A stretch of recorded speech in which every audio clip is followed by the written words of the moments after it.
अस्तित्व में दो प्रकार की वास्तविकताएं अध्ययन में आती हैं।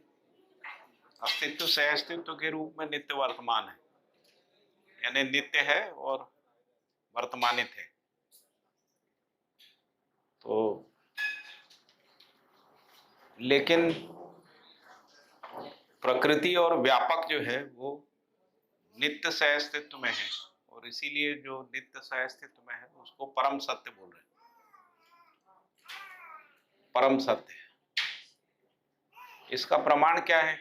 तो प्रमाण यह है कि जो चारों अवस्थाओं की प्रकृति है वो सह अस्तित्व के प्रकटन में ही है ना, प्रमाणित है। तो इसलिए अस्तित्व सह अस्तित्व के रूप में प्रत्यक्ष है, वो प्रमाणित है।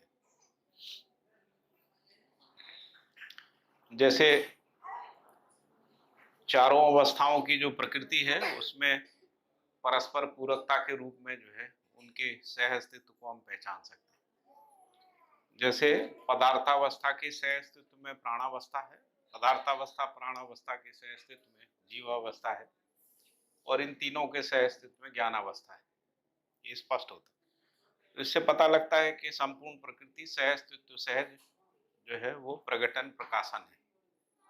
जो प्रत्यक्ष है वो प्रमाणित है ना। इसमें कोई प्रमाण की आवश्यकता नहीं, क्योंकि इसको हर व्यक्ति हर मानव पहचान सकता है।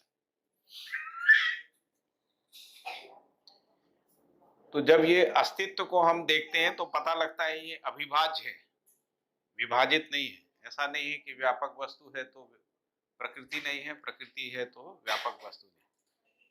तो व्यापक वस्तु प्रकृति से ओतप्रोत है। जैसे हमारी सभी आकाश गंगाएं जो है व्यापक वस्तु में है ना, उनका होना रहना जो है व्यापक वस्तु में ही है।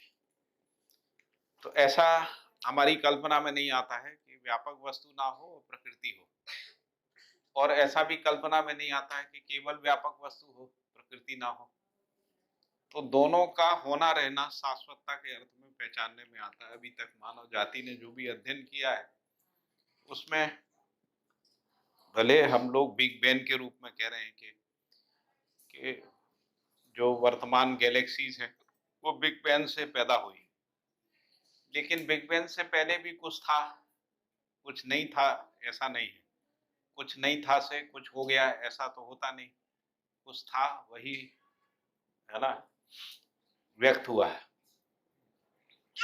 अब उसके अपने अपनी थ्योरीज हैं। वो कह रहे हैं कि मास जो है इनफाइनाइट डेंसिटी में था और वो जो है फैल गया, ऐसा वो कह रहे हैं। लेकिन कुछ था है ना, नहीं था कल्पना में नहीं है, और वो व्यापक वस्तु में ही था। वो व्यापक वस्तु में ही था। अब उसमें थोड़ा सा उसमें भी उनका एक थ्योरी है जो एक्सपांडिंग यूनिवर्स की थ्योरी है, जिसमें वो कह रहे हैं स्पेस क्रिएट होता है। अब स्पेस क्रिएट होता है मतलब वो कह रहे हैं कि प्लेनेटरी बॉडीज जो है फैल जाती हैं, तो जहां तक फैल जाती हैं वहां स्पेस क्रिएट हो जाता है ऐसा। लेकिन अभी तक ये कल्पना में नहीं आ रहा है कि स्पेस कहाँ तक फैला हुआ है, क्योंकि हम जितनी गैलेक्सी आज से कुछ साल तक पहले तक पहचानते थे उससे ज्यादा गैलेक्सी आज हम पहचान रहे हैं। और ये भी नहीं कह पा रहे हैं कि बस इसके बाद और गैलेक्सीज नहीं है ना। तो है बराबर है ना। और जो नहीं पहचान पा रहे हैं उसको कह रहे हैं वो ग्रे मैटर है। और फिर वे ये भी कह रहे हैं कि ग्रे मैटर ही सबसे ज्यादा है। वो कह रहे हैं 96% ग्रे मैटर है, जितना भी यूनिवर्स अभी हम जान पाए वो केवल 4% है। तो फिर ग्रे मैटर के बाद क्या है तो वो कल्पना में नहीं आता। जैसे वो कह रहे हैं बिग बैंग की जो घटना हुई उससे पहले क्या था तो वो कल्पना में नहीं आता, आदमी की कल्पना में नहीं आता।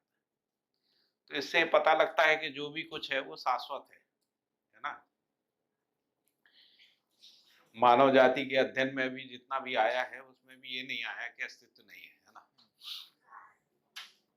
जैसे बिग बैंग की घटना भी अरबों खरबों साल पुरानी है। मानव की आयु के हिसाब से देखें तो अरबों खरबों साल पुरानी है ना। वो भी निश्चित रूप से ये नहीं कह सकते कि इसी काल से शुरू हुई होगी। एक अनुमान के रूप में कह रहे हैं कि लगभग इतना साल पुराना हो सकता है। लेकिन जो मैटर है वो उससे पहले ही से था। तो शाश्वतता के रूप में ही स्वीकार होता है, जो भी अभी वर्तमान जो ट्रेडिशंस हैं। और यदि हम फिलोसॉफिकल स्कूल्स में जाते हैं तो वो कह ही रहे हैं कि प्रकृति अजर अमर अविनाशी है। हमारे उपनिषद, वैदिक लिटरेचर, फिलोसॉफी के जितने भी स्क्रिप्चर्स हैं, श्रीमद् भगवत गीता भी यही कह रही है कि प्रकृति अनंत है, अजर है, अमर है, अविनाशी है, ऐसा कह रहे हैं। उसका विनाश नहीं होता है, केवल उसमें रूप परिवर्तन होता है। जैसे पेड़ पौधे जो हैं वो एक रूप में रहते हैं, विघटित होने के बाद दूसरे रूप में आ जाते हैं, यानी सड़ गल जाते हैं, मर जाते हैं। जैसे मानव शरीर जो है अभी एक रूप में है, जब मृत्यु होती है तो उसके बाद वो मिट्टी में मिल जाता है। तो रूप परिवर्तन, प्रकृति में परिवर्तन जो है वो रचना विरचना के रूप में, संगठन विघटन के रूप में प्रकृति में परिवर्तन है। तो जब संगठन होता है तब भी प्रकृति है, विघटन होता तब भी प्रकृति है। विघटन जो है वो प्रकृति का अंत नहीं है, नाश नहीं है, है ना। तो इसलिए प्रकृति नाश रहित गुण के रूप में हमको स्पष्ट होती है। प्रकृति का नाश नहीं होता है। जिसका नाश नहीं होता है उसी को अक्षत बोलते हैं, अक्षय। जिसका क्षय नहीं होता है, नाश नहीं होता है ना। तो प्रकृति अक्षय है, उसका कभी नाश नहीं होता है, वो बनी ही रहती है। इसलिए लिखा कि वो शाश्वत है। और व्यापक वस्तु जैसी है वैसी ही बनी रहती है, अनंत काल तक वैसी ही रहती है, उसमें कोई परिवर्तन नहीं होता है, क्योंकि उसमें कोई क्रिया नहीं है। तो क्रिया में ही परिवर्तन होता है, जो क्रिया नहीं है उसमें कोई परिवर्तन नहीं होता है ना। तो इन दोनों का ही अध्ययन हो सकता है, जिसको हम लोग अध्ययन करें वो इन दोनों का हो सकता है। तो व्यापक वस्तु का अध्ययन करने पे पता लगता है कि ये असीमित है, और असीमित है इसलिए निराकार है। इसका कोई आकार जो है मानव की कल्पना में नहीं आता। व्यापक वस्तु का आकार मानव की कल्पना में नहीं आता, है ना। फिर ये घटती बढ़ती नहीं, व्यापक वस्तु घटता बढ़ता नहीं, इसलिए पूर्ण है। इसमें कोई परिणाम नहीं है, इसलिए अपरिणामी है। परिणाम और परिवर्तन नहीं है, अपरिवर्तनीय भी है, कोई परिवर्तन नहीं है। ये जैसी है वैसी ही रहती है ना। और ये क्रिया नहीं है, तो इसलिए इसको क्रिया शून्य बोलेंगे। ये क्रिया नहीं है, क्रिया शून्य है। या अक्रिय भी बोल सकते हैं, भाषा की सीमा है। अक्रिय भी बोल सकते हैं, अक्रिय यानी क्रिया नहीं है, ऐसा भी बोल सकते हैं, अक्रिय है। और फिर इसका भाग विभाग नहीं होता, इसलिए ये अखंड है, अखंड है। इसका भाग विभाग टुकड़ा नहीं हो सकता। स्पेस का हम लोग टुकड़ा नहीं कर सकते, है ना। इसको अग्नि जला नहीं सकती है, वायु जो है कि सुखा नहीं सकता है, पानी गीला नहीं कर सकता है ना। ऐसा भी हम लोग स्क्रिप्चर्स में पढ़ते हैं, है ना, कि इसको ना आग जला सकती है, क्योंकि कोई वस्तु नहीं है जिसको जलाया जा सके। ना ये गीली होती ना सूखी होती, इसीलिए इसमें कोई गति नहीं है। तो ये गति और तरंग और ताप, दाब, ये सब इसमें नहीं है ना, से मुक्त है व्यापक वस्तु। क्योंकि व्यापक वस्तु में ना ताप है, जो भी ताप है वो इकाइयों में ही होता है ना।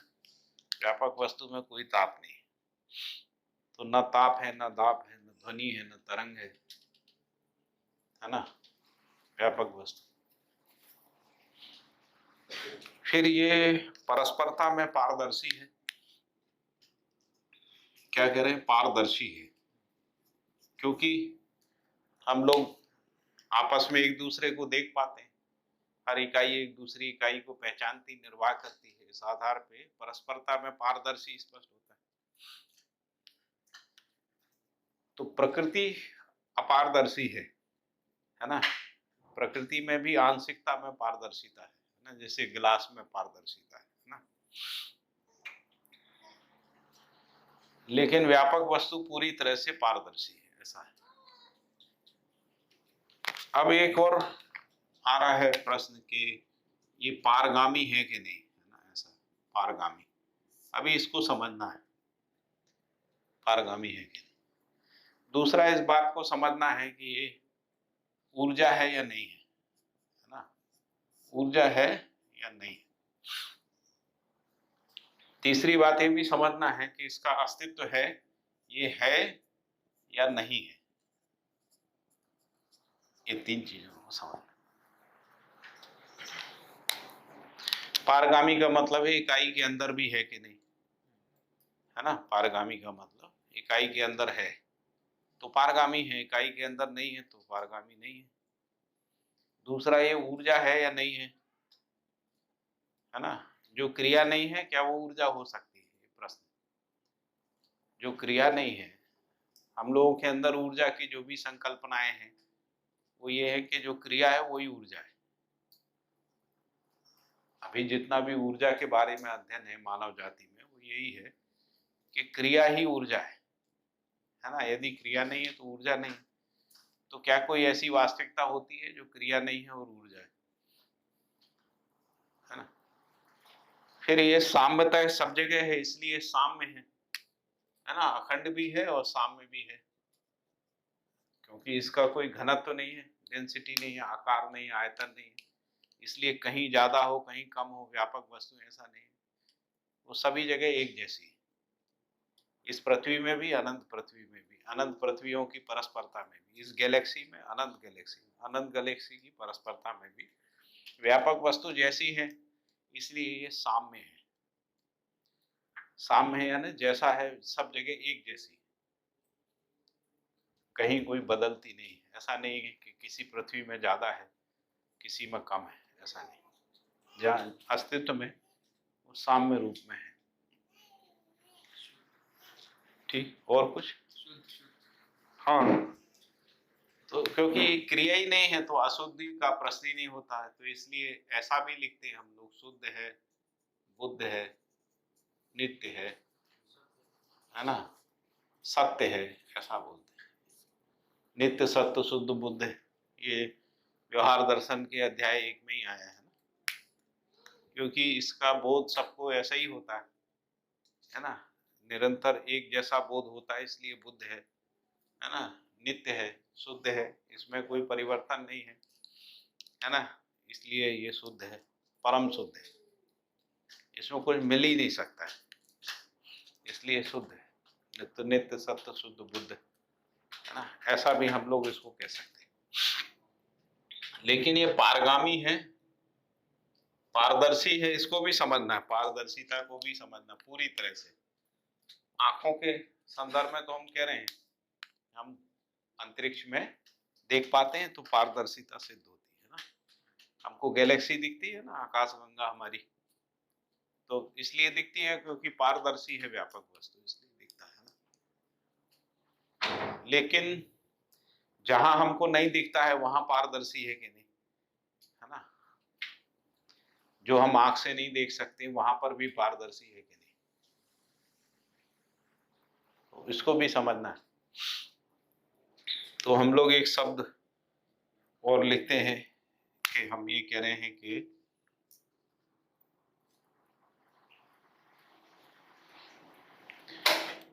अच्छा, इसकी जगह पहले इसको लिख लेते हैं। यहाँ कैसा है, तो प्रकृति जो है वो कोई ना कोई आकार में है। प्रकृति चाहे कितनी भी बड़ी से बड़ी रचना के रूप में हो, उसका आकार है ना। फिर पूर्णता की ओर गतिशील है।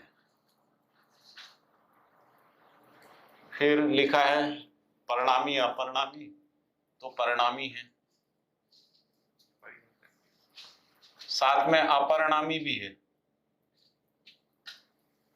जो व्यापक वस्तु जैसी अपरिणामी है वैसे ही गठन के बाद गठन पूर्ण जो परमाणु है वो अपरिणामी है, लेकिन उससे पूर्व जो है परिणामी है। यदि गठन के अर्थ में देखेंगे तो, जागृति के अर्थ में देखेंगे तो परिवर्तन परिमार्जन है। जागृति पूर्णता के बाद फिर परिवर्तन परिमार्जन नहीं, वो भी अपरिणामिता है ना। फिर प्रकृति क्रिया ही है, जिसको कह रहे हैं कि ये क्रिया ही है। क्रिया समुच्चय के रूप में प्रकृति है। क्रिया क्या है? तो भौतिक क्रिया है, रासायनिक क्रिया और जीवन क्रिया है। तीन ही प्रकार का क्रिया है पूरे अस्तित्व में।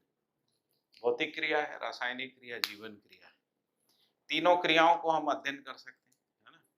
परमाणु के रूप में जो क्रिया है वो भौतिक क्रिया है। परमाणुओं के संबंध के रूप में जो क्रिया वो रासायनिक क्रिया है ना। दो परमाणु मिलके जब संबंध को पहचान के एक बॉन्डिंग करते हैं, वहां से रासायनिक क्रिया शुरू होती है। तो रासायनिक क्रिया है।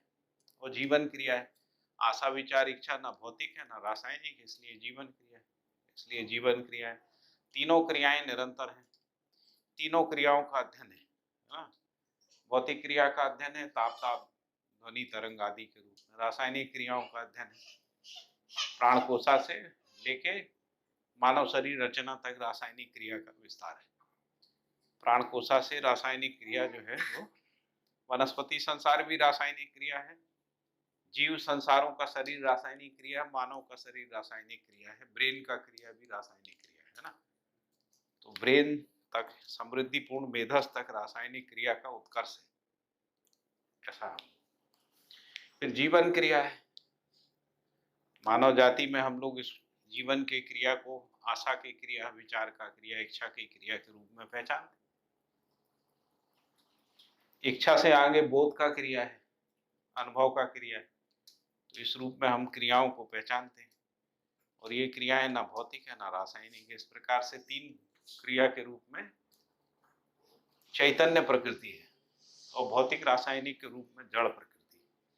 भौतिक रासायनिक क्रियाकलाप के रूप में जड़ है, क्योंकि जड़ में चैतन्यता नहीं है इसलिए उसको जड़ कह रहे, है ना। फिर इसके बाद ये खंड खंड ही है, खंड खंड ही है। परमाणु में भी परमाणु अंश हैं अलग अलग, तो उस रूप में खंड खंड ही है। हमारे ग्रह गोल नक्षत्र अलग अलग हैं, खंड खंड में ही है ना। और हम सब भी अलग अलग हैं, हम सब अलग अलग हैं। सीमा है, आकार है यानी सीमा है। इसको कहा कि आकार है इसलिए सीमा है। आकार ही तो सीमा तय कर रहा है ना, क्योंकि व्यापक वस्तु का आकार तय नहीं हो रहा है इसलिए सीमा नहीं है, असीम है। फिर ये है कि प्रकृति में ही क्या है? गति है। जड़ प्रकृति में तरंग है, ताप है, दाब है, ध्वनि है, ये सब जड़ में है। और बाकी में आशा विचार इच्छा आती है। चैतन्य प्रकृति में आशा है, विचार है, इच्छा है, ये सब जड़ और चैतन्य प्रकृति में है ना है। फिर लिखा है कि ये पारदर्शी है, तो ये लिखा है कि ये अपारदर्शी है और आंशिक रूप से पारदर्शी है। और जो जागृत जीवन है, जागृत जीवन वो पूर्ण पारदर्शी है। जागृति में जो जीवन है वो पूरी तरह से पारदर्शी है, ठीक है। तो इस रूप में प्रकृति जो है उसकी पारदर्शिता को हम लोग पहचान सकते हैं। फिर प्रकृति में पारगामी भी है, जैसे प्रकाश जो है इसमें से निकल जाता है, पानी जो है वो आर पार हो जाता है कपड़े में, मट्टी में, है ना। तो उसमें पारगामिता में प्रकृति में पारगामी है। जैसे एक्सरेज जो है वो बोन्स में से पारगामी है। फिर ये ऊर्जा है, तो ये ऊर्जित है। प्रकृति जो है ऊर्जित है, इसको अपन कह रहे हैं ये ऊर्जा है, ऊर्जित है। ऊर्जित का मतलब है कि निरंतर जो है उसमें ताप दाब ध्वनि तरंग बना रहता है, इसीलिए वो ऊर्जित है।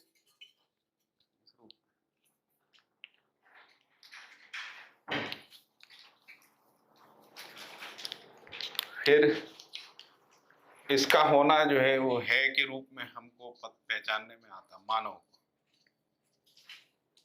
मानव ही पहचान पाता है कि प्रकृति है ना। जैसे पृथ्वी है, सूर्य है, पेड़ पौधे हैं, जीव जानवर हैं, है के रूप में ही होता, नहीं है के रूप में नहीं होता। केवल वेदांत में ही कहा गया कि मिथ्या है। मिथ्या है इसका मतलब ये नहीं है कि नहीं है। मिथ्या का मतलब है जैसा हम देख रहे हैं वैसी नहीं है, मूल रूप में कुछ और है। ऐसा मिथ्या शब्द का मतलब होता है कि वस्तु जैसी है उससे भिन्न मान लिया है, उसको मिथ्या कह रहे हैं, उसी को भ्रम भी कह रहे हैं ना। यहां तक हमारा अध्ययन जो है वो होता है।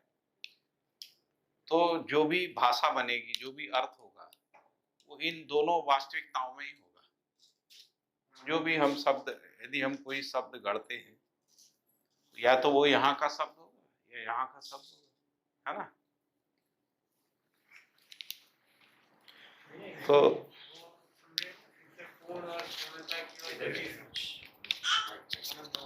जी, हम लोग ये कह रहे हैं कि प्रकृति में गठन पूर्णता है, क्रिया पूर्णता है, आचरण पूर्णता है, इसलिए पूर्णता की ओर गतिशील है, ऐसा लिखा है ना। व्यापक वस्तु पूर्ण है, उसमें प्रकृति गर्भित है, इसके कारण से उसमें पूर्णता की ओर प्रेरणा है। जैसे मानव में पूर्णता की प्रेरणा है या नहीं है। जैसे हम पूछें, आप समझदार होना चाहते, पूरा होना चाहते कि आधा समझदार होना चाहते, क्या उत्तर आता है? पूरा होना। तो पूरे होने की प्रेरणा है हमारे अंदर। नहीं, लेकिन वही हमारे अंदर पदार्थ और प्राण और जीव अवस्था के संदर्भ में वहां पे पूर्णता का मतलब क्या है? कहाँ पे? मीन्स पूर्णता की ओर पदार्थ, गतिशील। हाँ वो पदार्थ प्राण और उसका पूर्णता की ओर गतिशील। हाँ, तो उनके लिए पूर्णता की और गतिशील उसको किस संदर्भ से नहीं, बोला? रासायनिक क्रिया के रूप में आप देखेंगे ना, आप टुकड़े में देख रहे हैं, आप एक पेड़ को एक पेड़ देख रहे हैं ना, ऐसा नहीं। पूरी रासायनिक क्रिया को देखेंगे तब आपको स्पष्ट होगा ना। पूर्णता में कैसे है वो वही मैं कह रहा हूँ। मीन्स पूरे, चलो हम पूरी जैसे आप वनस्पति केवल देखते हैं। शरीर को देखेंगे, मानव शरीर को, तो समझ में नहीं आएगा पूर्णता क्या है ना। लेकिन जब आप प्राण कोशा से मानव शरीर तक की यात्रा को देखेंगे तो आपको पूर्णता समझ में आएगी, तभी विकास समझ में आएगा, है ना। नहीं तो विकास भी समझ में नहीं आएगा। केवल आदमी का शरीर देखेंगे तो विकास क्या है, उसका शरीर का ग्रोथ, है ना, वो तो विकास नहीं है। आप उसको विकास कहोगे, दूसरा कहेगा ह्रास है, क्योंकि हम तो मृत्यु की ओर जा रहे हैं ना। कहेंगे ये तो ह्रास है, इसमें क्या विकास है। थोड़े समय तक विकास है, शिशु काल से युवावस्था तक विकास है, फिर ह्रास है, फिर आयु क्षीण हो रही, तो नहीं आएगा समझ। तो विकास आपको प्राण कोशा से देखेंगे। प्राण कोशाओं के मूल में भी रासायनिक क्रिया है ना, रासायनिक क्रिया से ही प्राण कोशा का क्रिया है ना। एटम से मॉलिक्यूल्स हैं, मॉलिक्यूल से जो है एसिड एंड बेस है, एसिड बेस से अमीनो एसिड्स हैं, अमीनो एसिड से सेल्स हैं, है ना, ऐसा है। तो ये विकास हो रहा है ना क्रम से। तो विकास किस दिशा में हो रहा है? तो पूर्णता के लिए हो रहा है। पूर्णता क्या है? अभी जो मानव शरीर अभी तक पूरी मानव परंपरा में या इस पृथ्वी की परंपरा में सबसे विकसित रचना क्या है? तो मानव शरीर है ना। तो यहाँ तक रासायनिक क्रिया का उत्कर्ष हो गया है, अभी यहाँ पूर्ण है, यहाँ तक पूर्ण हो गया, ऐसा है। इससे आगे की कल्पना नहीं है। मान लीजिए कि कोई जीवन प्रमाणित नहीं हो पाया, तो इससे विकसित रचना बनेगी जीवन के दबाव में, है ना। यदि हम मान लें कि नागराज जी ने प्रमाणित कर दिया, तो इसका मतलब है विकसित रचना बन गई। एक शरीर में हो गई तो सभी शरीरों से हो सकती है ना, ऐसा। तो उसका मतलब ये हुआ कि अभी जो पदार्थ या जो भी एटम से, मीन्स मॉलिक्यूल से एटम, एटम से फिर जो कोष, मॉलिक्यूल से एटम सॉरी, उल्टा हो, हाँ सॉरी, एटम एटम से मॉलिक्यूल। मॉलिक्यूल, मॉलिक्यूल से जो कोष, कोष से आगे की जो रचना है, तो वो सब एक ऐसी अनुभूति जिससे पूरी प्रकृति को हम अनुभव कर सके, उसके लिए ही केवल उनकी गति है, हाँ, ऐसा? अभी हम लोग क्या करते हैं, तो जैसे मेरा अपना होना और शरीर का होना, तो जीवन जो है वो अपना भी अध्ययन करता है और शरीर का भी अध्ययन करता है। तो हम शरीर के भी दृष्टा हैं। शरीर क्या है? भौतिक रासायनिक क्रिया है। शरीर में परमाणु का भी क्रिया है और रसायन का भी क्रिया है। शरीर को यदि हम अध्ययन करते हैं तो उसमें परमाणु का क्रिया तो है ही, है ना, और रासायनिक क्रिया है। तो जीवन भौतिक रासायनिक क्रिया का दृष्टा है, उसका अध्ययन करने वाला है, उसका दर्शन करने वाला है। भौतिक रासायनिक क्रिया दृश्य है। तो सबसे निकट क्या है? तो शरीर है। शरीर से बाहर शेष प्रकृति है ना। शेष प्रकृति में जो कुछ भी है वो सब शरीर में है ही। शेष प्रकृति में ऐसी कोई चीज नहीं है जो शरीर में नहीं है, सब कुछ शरीर में है। भौतिक क्रिया भी है, रासायनिक क्रिया भी। तो जीवन क्रिया इसको देख पा रही, जीवन क्रिया को भी देख पाती है। यानी मैं अपने विचार को देख सकता हूँ, आशा को, इच्छा को देख सकता हूँ, है ना। तो जीवन क्रिया को भी मैं देख सकता हूँ, तो उसका भी मैं दर्शक हूँ, है ना। फिर जीवन अपने होने को भी देख सकता है, इसलिए उसको दृष्टा कहा। जहाँ दृश्य नहीं है ना, जहाँ दृश्य नहीं है फिर भी हम अपने होने को देख पाते हैं। मैं हूँ ऐसा हम रियलाइज करते हैं, है ना, जिसको बोध और अनुभव कहते हैं। बोध और अनुभव होता है हमको अपने होने का, अपने होने की निरंतरता का बोध और अनुभव होता है, उसको दृष्टा क्रिया कह रहे हैं। तो जीवन ही दृष्टा है, जीवन ही दर्शक है। जीवन स्वयं का दर्शन करता है, जीवन प्रकृति का दर्शन करता है। ये मानव में ही ये संभावना है, मानव के पास ही ये अवसर है, मानव के पास ही ये अधिकार है। वो प्रकृति का भी अध्ययन कर सकता है, जीवन का भी अध्ययन कर सकता है, व्यापक वस्तु को भी समझ सकता है। व्यापक वस्तु को समझ सकने की जो क्षमता है वो केवल जीवन में, आत्मा में है। आत्मा के अलावा व्यापक वस्तु को जीवन का और क्रियाकलाप नहीं समझ सकता। क्यों नहीं समझ सकता? क्योंकि क्रिया शून्य को जो सम और विषम आवेश से मुक्त है वही समझ सकता है। क्योंकि सम और विषम आवेश के प्रभाव में यदि जीवन है तो वो सम और विषम को ही देख पाएगा, क्रिया शून्यता का अनुभव नहीं कर पाएगा। आत्मा जो है वो सम विषम आवेश से मुक्त स्थिति है, इसलिए व्यापक वस्तु में अनुभव आत्मा में होता है।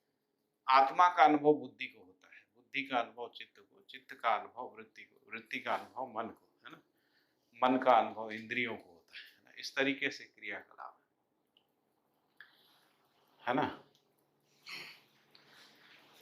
एक समझना है, एक अनुभव करना है, दोनों चीजें होती हैं। एक समझना है, एक अनुभव करना, यानी एक देखने की क्रिया है, समझना ही देखना है ना।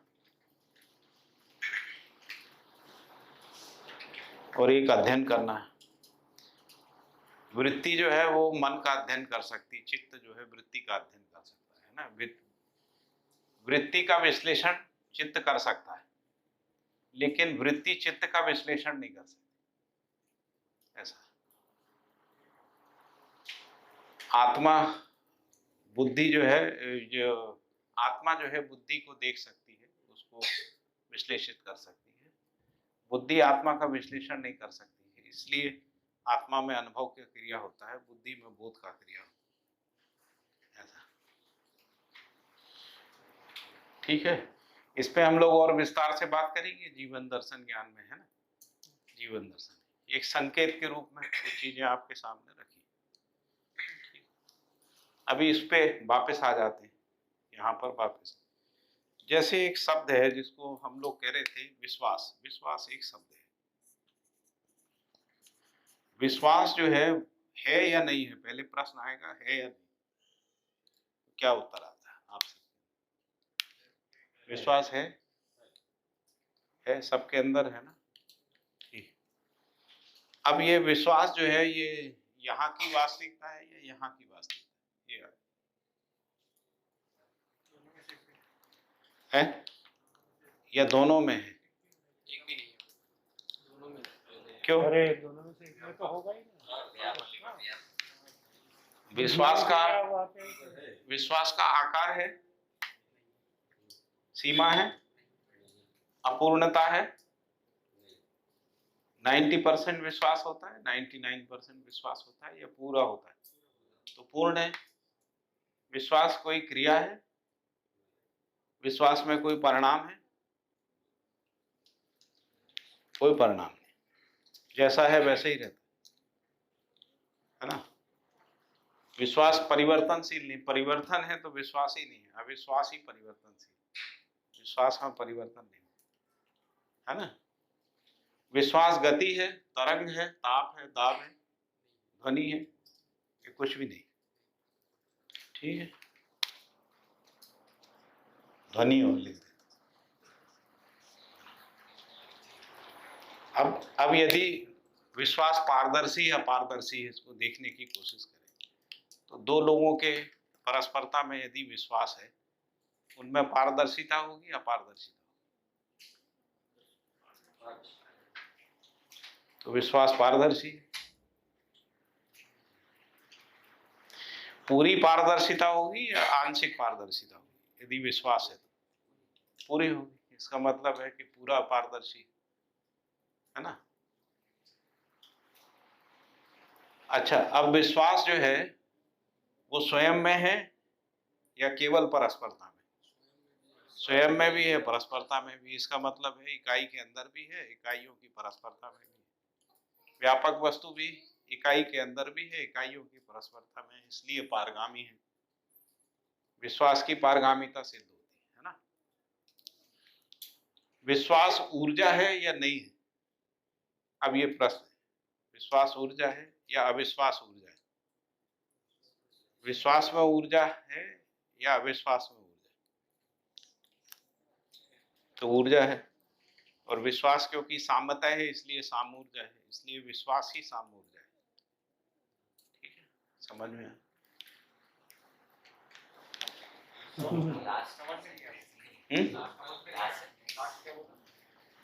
मैंने कहा कि जब आप में विश्वास है तब ऊर्जा है, या जब विश्वास नहीं है तब ऊर्जा है? विश्वास होने से ऊर्जा है ना, विश्वास होता इसलिए है तो विश्वास ऊर्जा का कारण है। विश्वास होगा तो आप में कार्य ऊर्जा होगी, विश्वास नहीं है तो कार्य ऊर्जा का अभाव है। क्योंकि पूरी तरह से अविश्वास नहीं होता है, 100% अविश्वास नहीं होता है, इसलिए कार्य ऊर्जा बनी रहती है। लेकिन जैसे विश्वास हमको पूरा होता है तो हमारे अंदर निरंतर कार्य ऊर्जा बनी रहती, अक्षय ऊर्जा बनी रहती है ना। ऐसा है। तो भैया 50% या 100% विश्वास नहीं होता है तो मतलब उसको कैसे कहेंगे वो पूरा? बस इसलिए कि हम देख नहीं पाते हैं। मतलब हम लोग पहले हमको भास रहता है। विश्वास एक ऐसी रियलिटी है जिसका विश्लेषण नहीं होता, दर्शन नहीं होता है ना, उसकी अनुभूति होती है। तो जो भी अनुभूति जन्य वास्तविकताएं हैं उनका पहले भास होता है, फिर आभास होता है, फिर प्रतीति होती है, फिर अनुभूति, अनुभूति के बाद उसकी निरंतरता है। तो जब अनुभूति होती है तभी पारगामिता जो है सिद्ध होती है पूरी तरह से। उससे पहले तक हमको ऐसा लगता है, जैसे मैंने अभी आपसे भी पूछा ना कि विश्वास संबंधों में विश्वास है तो पारदर्शिता होती है नहीं होती? होती है। विश्वास पूर्वक ही हम किसी के अंदर देख सकते हैं। मेरे आपके बीच में विश्वास है तो आप मुझे अंदर तक देख सकते हैं, मैं आपको देख सकता हूँ, है ना। मैं अपने अंदर में स्वयं को भी देख सकता हूँ यदि विश्वास है। यदि मेरे को अपने होने में विश्वास है तो मैं अपना अध्ययन पूरा कर सकता हूँ, है ना। तो इसलिए व्यापक वस्तु में ही अध्ययन होता है, यानी विश्वास में ही अध्ययन होता है, अविश्वास में अध्ययन नहीं होता। इसीलिए मैंने कहा कि है ऐसा मान के अध्ययन करिए, नहीं है ऐसा मान के करके देखिए, दोनों में कहाँ तक पहुंचते हैं। ये वाला जो अध्ययन है वो है का अध्ययन है के रूप में अध्ययन किया है ना। जो मध्यस्थ दर्शन है वो है का अध्ययन, नहीं है का अध्ययन होता ही नहीं है। आप किसी के अस्तित्व को मानो ही नहीं, फिर अध्ययन कैसे करोगे? अध्ययन तो तभी होगा जब मानोगे। जैसे आप मेरा अध्ययन करना चाहते, पहले मैं हूं ऐसा मानोगे तब अध्ययन कर पाओगे। मैं नहीं हूं ऐसा मान के अध्ययन होगा ही नहीं। है ना। तो इसलिए अस्तित्व का ही अध्ययन होता है, अस्तित्व नहीं है उसका अध्ययन नहीं होता। अस्तित्व दोनों है, व्यापक वस्तु भी अस्तित्व है और जो प्रकृति है वो भी अस्तित्व है ना। और दोनों, क्योंकि व्यापक वस्तु प्रकृति में से पारगामी है, पारदर्शी है ना, इसलिए अस्तित्व सह अस्तित्व है। इसलिए सह अस्तित्व में अध्ययन होता है। यदि हम केवल इसका अध्ययन करेंगे तो अपूर्ण है, केवल इसका अध्ययन करेंगे तो अपूर्ण है। इन दोनों को साथ साथ अध्ययन करेंगे तो अध्ययन पूर्ण है ना, क्योंकि ये दोनों वास्तविकताएं अविभाज्य वर्तमान है ना, नित्य अविभाज्य है इस अर्थ। तो विश्वास का दूसरा नाम ईश्वर बोल सकते हैं, इसको तो ईश्वर बोलते हैं। अभी अपन ईश्वर पे नहीं जाते, अपन अभी विश्वास तक रखते हैं इसको, है ना। विश्वास तक रखते हैं, लेकिन अभी वो प्रश्न विश्वास बनाया दोनों में होगा, एक मतलब ये व्यापक में होगा, दोनों में होगा। भैया विश्वास इसके अंदर से पारगामी है, तो प्रकृति में भी विश्वास होगा ना। यदि सह अस्तित्व में विश्वास का अध्ययन करेंगे, सह अस्तित्व को छोड़ के क्रिया में अध्ययन करेंगे तो विश्वास मिलेगा नहीं। अकेला तो मतलब है, तो उसमें कुछ हो नहीं सकता। उसको पहचानेगा कौन? प्रकृति अकेली है तो भाई जैसे आप थर्मामीटर कहाँ लगा सकते हैं? जहाँ प्रकृति है।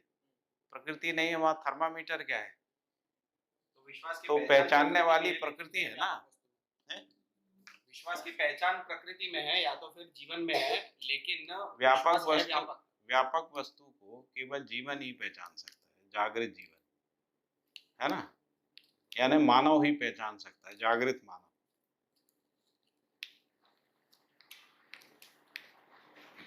तो हम लोगों को जो अभी व्यापक वस्तु का जो फीलिंग आ रहा है वो सिर्फ भाषाभास है। भाषाभास, इसीलिए प्रश्न है ना। लेकिन धीरे धीरे पुष्ट हो रहा है, आपका जो समझ है वो पुष्ट हो रहा है। तो फिर से भैया तो पुष्ट हो रहा है मतलब धीरे धीरे आपको लग रहा है कि है ना, विश्वास है, ऐसा लग रहा है। अभी भास है, लेकिन अभी विश्वास पूरा कैसा है वो अभी स्पष्ट नहीं हो रहा है। वो होने के बाद वो कहाँ होता है? जब आचरण में प्रमाणित होता है, एक संबंध में प्रमाणित होता है, फिर अनंत संबंधों में प्रमाणित होता है, तब विश्वास की व्यापकता पहचानने में आती है ना। विश्वास ही एकमात्र ऐसी वास्तविकता है जो सबसे आसानी से उसके व्यापकत्व को पहचान सकते हैं, क्योंकि प्रकृति में या मानव में ऐसी कोई क्रिया नहीं है जो विश्वास के अभाव में होती। चलना, उठना, बैठना, खाना, पीना सब विश्वास में ही होता है। सोचना, विचार करना, है ना। विश्वास नहीं हो तो चलना, उठना, बैठना, खाना, पीना कुछ नहीं हो सकता। आपको खाने पे अविश्वास हो जाए, आप खा नहीं सकते। पानी पे अविश्वास हो जाए, पी नहीं सकते। अगर आपने पानी पी लिया है और किसी ने कहा इसमें मक्खी पड़ी हुई थी, आपने पी लिया है, तो पानी पे अविश्वास हुआ, तुरंत प्रकृति रिएक्ट करके पानी को बाहर निकाल दे, नहीं हो जाए। तो इतना मतलब उसको आप समझ सकते हैं अपने में। तो भैया प्रश्न यही मेरा क्वेश्चन है कि जैसे विश्वास की साम्यता है, मतलब अगर कहीं भी जाएंगे तो विश्वास की साम्यता है, साम्यता सबके अंदर वैसे ही होगा, लेकिन विश्वास की पहचान सबके अंदर अलग अलग है। अभी भाषाभास के रूप में पहचान नहीं, अनुभूति के है ना। हाँ, अनुभूति का क्रम है। भाषाभास, प्रतीति, अनुभूति के रूप में अनुभूति क्रम है। ठीक है। तो अनुभूति क्रम में भास तक तो सभी पहुंच गए हैं, पूरी मानव जाति। हाँ, भास तक तो है ही। इसलिए कोई ये नहीं कह सकता है कि विश्वास नाम की कोई वास्तविकता नहीं है ना। ठीक है। तो कोई दुराग्रही हो तो बात अलग है, दुराग्रही भी लोग होते हैं ना। आप सिर पटक के मर जाइए, वो कहेंगे हम नहीं मानते, वो उनको छोड़ दें। तो अभी जैसे अगर वो भास आभास प्रतीति, मतलब कि जिसकी अनुभूति है वो निरंतर विश्वास की पहचान के साथ है, मतलब निरंतर उसको अनुभूति हो चुकी है और वो विश्वास में बना रहेगा जी। तो जैसे अभी समझो कि जो भास आभास के स्टेट में है, तो वो कभी कभी कुछ मोमेंट्स में वो विश्वास को पहचान, मतलब उसका मतलब वो पास होता है उनको, कुछ मोमेंट्स में नहीं हो। ठीक है। तो उसको हम लोग कह रहे हैं कि भाई कि 50% विश्वास है। कि भास का मतलब होता है कि वास्तविकता कल्पना में स्वीकार होती है। भास का जो परिभाषा लिखा है ना, हमको वास्तविकता कल्पना में स्वीकार रहती है। वो तो ठीक है, लेकिन मैं फिर से यही क्वेश्चन पे आता हूँ कि विश्वास की जब हम बात करते हैं, तो आपने ये कहा कि विश्वास मतलब या तो होता है या तो नहीं होता है, जी। ठीक है। तो मतलब कि जिस क्षण मुझे नहीं विश्वास होता है, नहीं, ऐसा नहीं, विश्वास नहीं होता है जैसी स्थिति नहीं है। मुझे वास्ता नहीं उसका, हाँ, मुझे पता नहीं है, इतना ही होता है ना, नहीं होता जैसे, इसीलिए मैंने ये भी कहा था कि विश्वास शून्य कोई व्यक्ति नहीं है, मानव नहीं है। विश्वास शून्य नहीं होता है ना, उसमें किसी ना किसी आंशिकता में विश्वास का भास रहता ही है। और इसीलिए अनुभव दर्शन में लिखा है कि अजागृत आदमी को भी ब्रह्म भासता है, अजागृत आदमी को भी ब्रह्म भासता है। हाँ, मतलब जब भी विश्वास का भास होता है, जब भी विश्वास जी। का भास होता है, तो वो पूरे विश्वास का ही भास होता है, मतलब उसमें वो 50% 60% नहीं होता है। नहीं, तो विश्वास भासता है, जब नहीं भासता है तो नहीं भासता है, जब भासता है तो भासता है, वैसी बात हो गई। और तो जब विश्वास निरर्थकता हो जाएगी तो जब विश्वास में रहते हैं तो सुखी रहते हैं, अविश्वास में होते हैं तो दुखी होते हैं। इसलिए मतलब विश्वास, ज्यादा कम नहीं होता है। इसीलिए विश्वास ही सुख है। अविश्वास में दुख होता है, विश्वास में सुख रहता है। जैसे मान लो आप किसी संबंध में विश्वास है, आप सुखी हैं, ठीक है। अविश्वास हो जाए तो दुख शुरू हो जाता है। तो इसलिए विश्वास ही सुख है, क्योंकि अविश्वास होता ही नहीं है, क्योंकि व्यापक वस्तु नित्य है। इसलिए विश्वास शून्य कोई नहीं होता, इसलिए दुख सुख शून्य कोई नहीं होता। अस्तित्व में कोई भी इकाई सुख से शून्य नहीं होती, मानव इकाइयों की जीवन की सुख शून्य वास्तविक के एंगल में से हो सकता है, है। वास्तविक के एंगल से हो सकता है, आभास हो सकता है। जैसे अभी भी प्रकृति का दर्शन हम करते हैं, तो जितना देख पाते हैं उतना पता है, बाकी हमको पता नहीं। किसी को थोड़ा ज्यादा जो भास हमको होता है, पता किसी नहीं है को वो कम। नहीं है, ऐसा नहीं होता है। हमको अभी इतना ही समझ में आया है, इतना है। जैसे प्रकृति अनंत है ना, अनंत रचनाएं हैं, तो उसमें से कुछ चीजों को हमको पता लग गया है ऐसा है, तो हमको उनका आभास है, कुछ की प्रतीति हो गई है ना। जब संपूर्ण प्रकृति हमको स्पष्ट हो गई, यानी दर्शन पूर्ण हो गया, तो अनुभूति हो गई। अनुभूति के बाद कुछ भी जानने के लिए शेष नहीं रहा। जैसे बाबा जी थे ना, कोई भी क्रिया का विश्लेषण कर सकते थे, व्याख्या कर सकते थे, समझा सकते, कोई भी क्रिया, अस्तित्व में कोई भी क्रिया जो उन्होंने नहीं भी देखी है, उसके भी क्रियाकलाप को व्याख्या कर सकते। आपने देखी, उन्होंने नहीं देखी, आप उनको बताएंगे ऐसा है, वो बता देंगे ऐसा ऐसा है पूरा। जैसे उन्होंने जीव संसार के संपूर्ण आचरण का विश्लेषण दे दिया। अब कोई भी जीव आप लेके आओगे, उसका उतना ही आचरण है, उससे ज्यादा आचरण होते ही नहीं।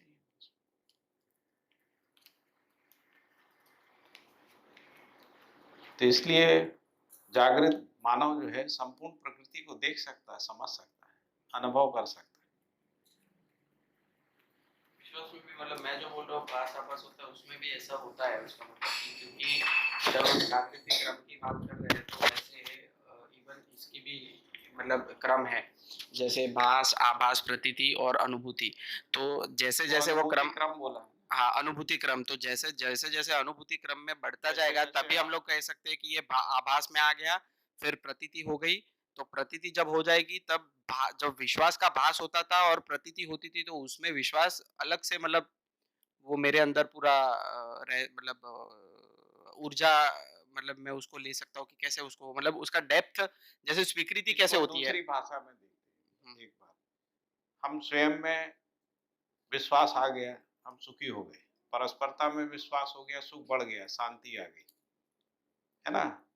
समाज में विश्वास हो गया, अभय आ गया, ठीक है, ऐसा।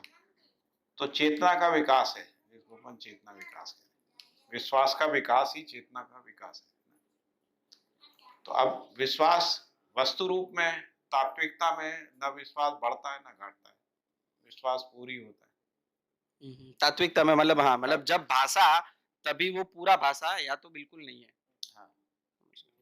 और वो मतलब जैसे जैसे उसका व्याप्त होता रहता है मेरे अंदर वो विश्वास परस्परता में, तो वैसे वैसे मेरे चेतना का विकास है, वैसे वैसे विश्वास का मतलब स्तर जैसे भासने के से आभास फिर प्रतीति होने लगती है और फिर अनुभूति की तरफ।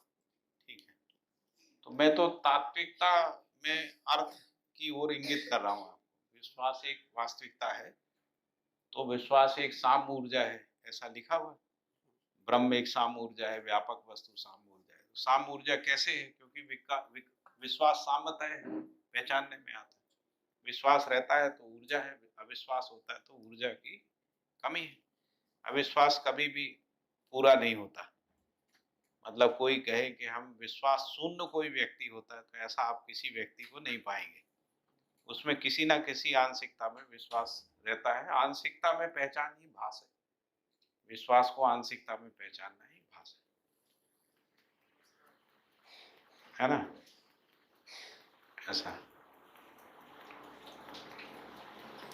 क्योंकि मन से जो हम पहचानते हैं, मन का जो क्रिया आस्वादन के रूप में है ना, तो आस्वादन क्रिया के रूप में जितनी भी वास्तविकता का पहचान होता है वो भास है।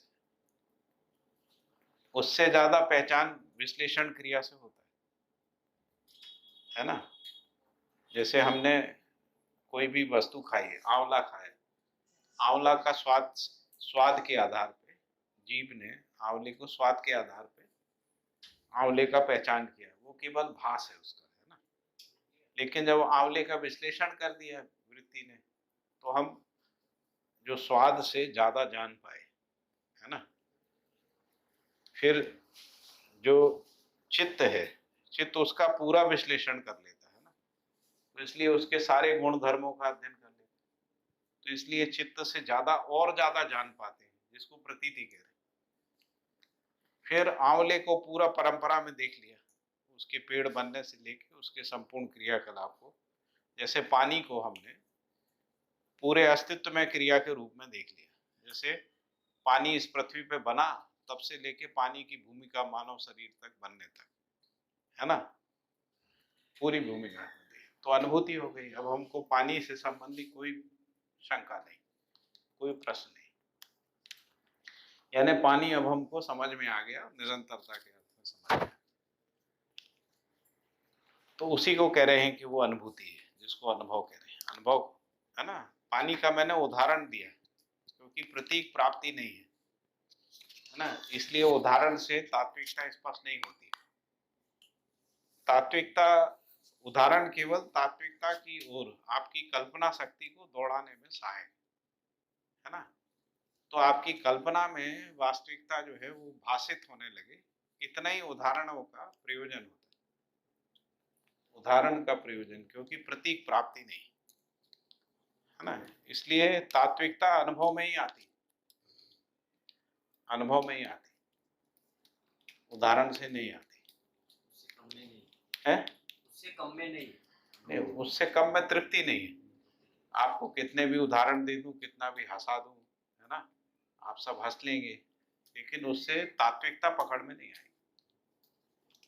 जो पकड़ में आएगा वो तो आएगा ही, है ना, लेकिन तात्विकता नहीं। तात्विकता जो है वो दर्शन और अनुभूति दोनों के योगफल में तात्विकता पकड़ में आती है। क्रिया का दर्शन और क्रिया शून्यता की अनुभूति, यानी विश्वास की अनुभूति। और जब विश्वास व्यवहार में होता है ना, तब वो क्रिया के रूप में रहता है, तब उसका दर्शन, विश्वास का दर्शन व्यवहार में है। विश्वास का दर्शन, यदि आपको विश्वास को देखना है तो व्यवहार में देख सकते, व्यवस्था में देख सकते, है ना। और अनुभूति करना है तो स्वयं में ही होगी, स्वयं में अनुभूति। तो ब्रह्म की अनुभूति ही विश्वास की अनुभूति है। विश्वास से लेके प्रेम तक एक ही वस्तु है ना। तो विश्वास ही आधार मूल है, प्रेम ही पूर्ण मूल है, प्रेमानुभूति ही ब्रह्मानुभूति है। ऐसा अब विश्वास से प्रेम तक क्यों है? क्योंकि विश्वास ही जब अखंड समास तक सूत्रित हो जाता है तब वो प्रेम हो जाता है। यानी मेरी चेतना का विकास, मेरे अपनत्व का विकास, मेरे विश्वास का विकास, है ना। अपनत्व का विकास ही विश्वास का विकास है। जैसे मान लीजिए मेरा स्वयं में विश्वास है, फिर मेरा परिवार में विश्वास है ना, परिवार परिवार के रूप में समाज में विश्वास है, समाज समाज के रूप में राष्ट्र में विश्वास है, अंतरराष्ट्र में विश्वास है ना। तो जब हमको पूरे में विश्वास हो गया यानी प्रेमानुभूति हो गई, यानी विश्वास पूर्ण हो गया। विश्वास पूर्ण होना ही प्रेमानुभूति है, यानी विश्वास की पूर्ण अनुभूति है। प्रेम ही विश्वास की पूर्ण अनुभूति है। यदि अपनत्व का विस्तार ही नहीं हुआ तो विश्वास नहीं है, वो कुछ और है। यदि मैं केवल अपने तक ही हूं तो वो विश्वास नहीं है, वो भासवास है, कल्पना में हमको स्वीकार है, कोई होता है वास्तविकता, है ना। तो विश्वास की व्यापकता सिद्ध होती है, तो विश्वास की व्यापकता में ही प्रेमानुभूति है। इसलिए विश्वास आधार मूल्य और प्रेम पूर्ण मूल्य। तो ये जो स्थापित मूल्य है उनकी अनुभूति है। स्थापित मूल्य जब व्यवहार में आते हैं, है ना, तब उसका दर्शन है, तभी वो, जैसे विश्वास की अनुभूति है, सहयोगिता, सहभागिता, सहकारिता, पूरकता, सुहृदयता, ये व्यवहार में दिखता है। तो शिष्ट मूल्यों को देख सकते हैं आप, है ना। स्थापित मूल्यों को देख नहीं सकते, क्योंकि व्यापक वस्तु को का अध्ययन नहीं है, विश्लेषण नहीं है, विवेचना नहीं, उसकी केवल अनुभूति, है ना। शिष्ट मूल्यों का अभ्यास है। अभ्यास करते करते विश्वास एक अनुभूति है ना। जैसे हम दो भाइयों में परस्पर सहयोग है, सहकारिता है, एक दूसरे के प्रति पूरकता है, एक दूसरे के प्रति सुहृदयता है ना। तो एक समय ऐसा होगा कि विश्वास निरंतरता के अर्थ में बन जाएगा, है ना। तो वो अनुभूति में आएगा, दोनों को अनुभूति में आएगा हमारा विश्वास। ऐसा तो वैसे ही परिवार में विश्वास, समाज में विश्वास, पूरे विश्व के साथ, पूरे अस्तित्व के साथ यदि हम एकत्व को, एक सूत्रता को, सामरस्यता को पहचान पाए, यही प्रेमानुभूति है, यही ब्रह्मानुभूति है, यही सह अस्तित्वानुभूति है। सह अस्तित्वानुभूति है ना, सह अस्तित्व में अनुभूति, अनुभूति का क्रिया है। ठीक है। और आगे कुछ शब्दों का प्रयोग है, उनको भी समझ लेते हैं। जैसे ये नियंत्रण है, व्यापक वस्तु नियंत्रण है, और व्यापक वस्तु संतुलन है। व्यापक वस्तु नियम है और व्यापक वस्तु ही न्याय है ना, न्याय है। और व्यापक वस्तु ही धर्म है,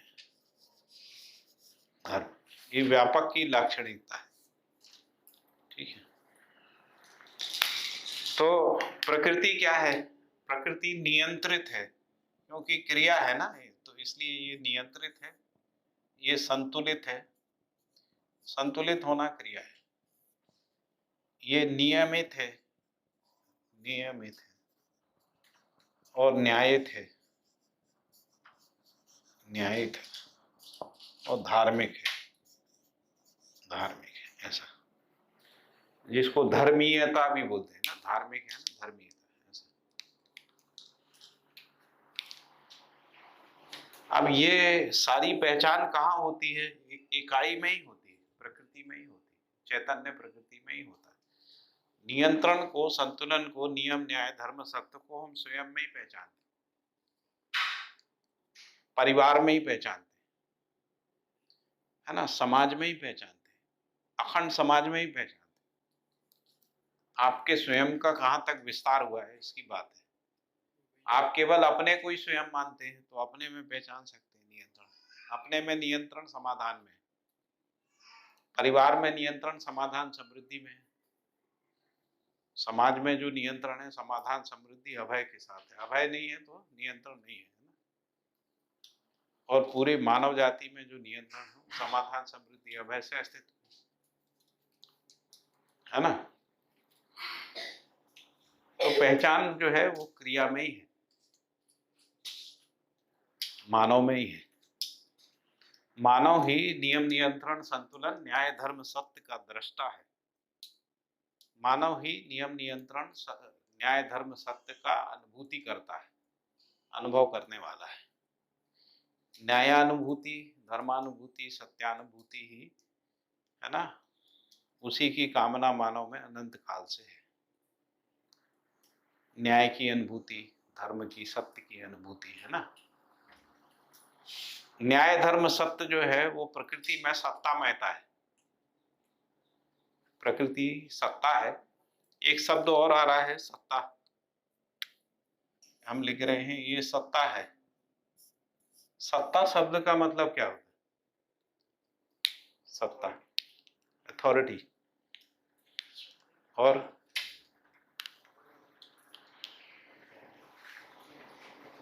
और सरल भाषा में मैं बोल रहा हूँ, है ना।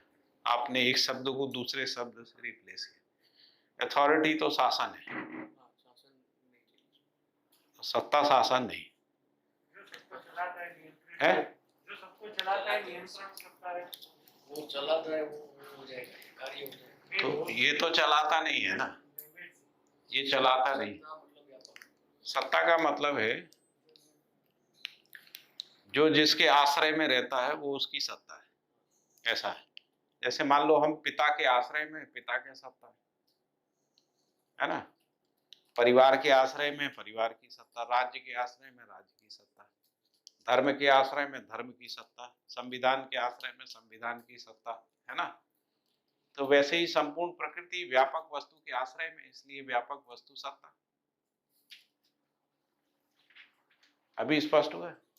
हमारी सारी गैलेक्सीज जो है उनका आश्रय स्थली क्या है?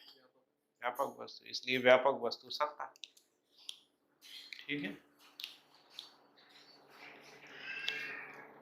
ठीक है, सत्ता शब्द स्पष्ट हो गया। इसलिए सत्ता व्यापक वस्तु के लिए, इसलिए हम कह रहे हैं सत्ता में संप्रक्त जड़ चैतन्य प्रकृति, व्यापक वस्तु सत्ता। व्यापक वस्तु को क्रिया में पहचानते हैं, वो सत्तामयता। सत्तामयता है ना व्यापक वस्तु को। जैसे हम स्वयं में विश्वास को पहचानते हैं। जैसे मैं आपसे पूछूं, आपके अंदर विश्वास की सत्ता है या अविश्वास की सत्ता है? हमारे अंदर विश्वास की सत्ता है, अविश्वास की सत्ता। जैसे परिवार, कोई परिवार है, उसमें विश्वास की सत्ता है या अविश्वास की सत्ता है? क्योंकि परिवार ही नहीं बनेगा यदि विश्वास नहीं है, तो परिवार नहीं है। इसलिए सत्ता विश्वास की है ना, क्योंकि विश्वास के आश्रय में सारे संबंध हैं। विश्वास का आश्रय नहीं है तो संबंध नहीं है। अविश्वास में थोड़ी कोई संबंध होता है। तो सत्ता जो है वो विश्वास की है। इसलिए स्थापित मूल्यों की सत्ता, स्थापित मूल्यों की सत्ता में ही शिष्ट मूल्यों का व्यवहार, ऐसा है। तो भाषा को पकड़ना पड़ेगा। मध्यस्थ दर्शन को समझना है तो भाषा के सूत्र को पकड़ना पड़ेगा, है ना। कहाँ से भाषा डेराइव हो रही? विश्वास की सत्ता, प्रेम की सत्ता, प्रेम की सत्ता, विश्वास की सत्ता, सम्मान की सत्ता, सभी स्थापित मूल्यों की सत्ता। विश्वास, सम्मान, प्रेम, स्नेह, ममता, वात्सल्य, कृतज्ञता, गौरव, श्रद्धा और प्रेम, ये 9 स्थापित मूल्य इन्हीं की सत्ता है। संबंधों में, मानव जाति में सत्ता किसकी है? इसी की सत्ता, इन्हीं के आश्रय में है पूरी मानव जाति। मानव का संपूर्ण व्यवहार इन्हीं मूल्यों के आश्रय में। यदि ये मूल्य नहीं है तो व्यवहार नहीं है। व्यवहार शून्य कोई इकाई नहीं है, इसलिए मूल्य है ही। इसलिए मूल्यहीनता कभी होती नहीं, पूरी मूल्यहीनता नहीं होती। 100% कोई व्यक्ति मूल्यहीन हो ऐसा कोई नहीं हो। 100% उसमें कोई प्रेम ही नहीं हो ऐसा नहीं हो। हर माँ में ममता है तो प्रेम है ही, आंशिकता में है, भास के रूप में, है ना। हो सकता है कि प्रेम भास के रूप में हो और ममता उसमें आभास के रूप में हो, माँ में। ऐसा हो सकता है, प्रतीति में भी हो सकता है। और यदि आपकी ममता पूरी मानव जाति के साथ है, संपूर्ण प्रकृति के साथ है, तो अनुभूति है, वही प्रेम है। यानी ममता पूर्ण हो गई तो प्रेम हो गया। ममता का पूर्ण हो जाना ही प्रेमानुभूति है, वही ब्रह्मानुभूति है, वही स अस्तित्व अनुभूति है ना, वही न्यायानुभूति है। स्थापित मूल्यों की अनुभूति ही न्याय की अनुभूति है। सारे मूल्यों का पूर्ण हो जाना ही प्रेम है। प्रेम है, क्योंकि प्रेम पूर्ण मूल्य है। प्रेम से ज्यादा कोई कल्पना नहीं। मूल्यों की जो कल्पना है, जो हमको भास के रूप में है, इससे ज्यादा नहीं। ऐसा है। ठीक है, मजा आ रहा है एकदम है? है? बहुत मजा आया। बहुत मजा आ गया।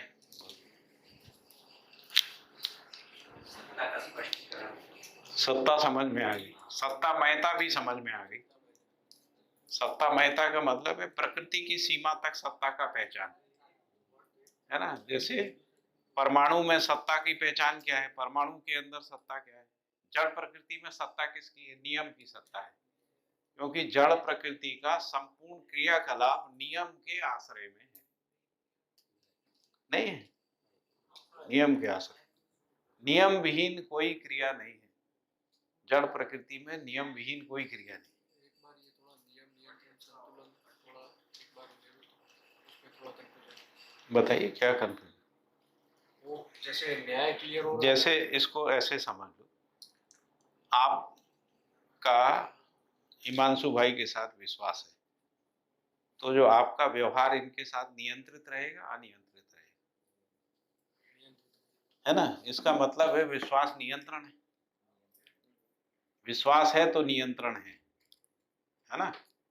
तभी आपका विश्वास में व्यवहार नियंत्रित होता है। इसीलिए विश्वास जो है वो क्या हो गया, कारण हो गया, उसका कारण हो गया। इसीलिए व्यापक वस्तु को कारण भी बोल सकते हैं, है ना, कारण या महाकारण भी बोल सकते हैं। हाँ, आत्मा में जब सह अस्तित्व में अनुभूति होती है तभी वो कारण बनती है। सह अस्तित्व में अनुभूति होती तो महाकारण व्यापक वस्तु है। व्यापक वस्तु के नित्य सानिध्यता वश आत्मा कारण है ना।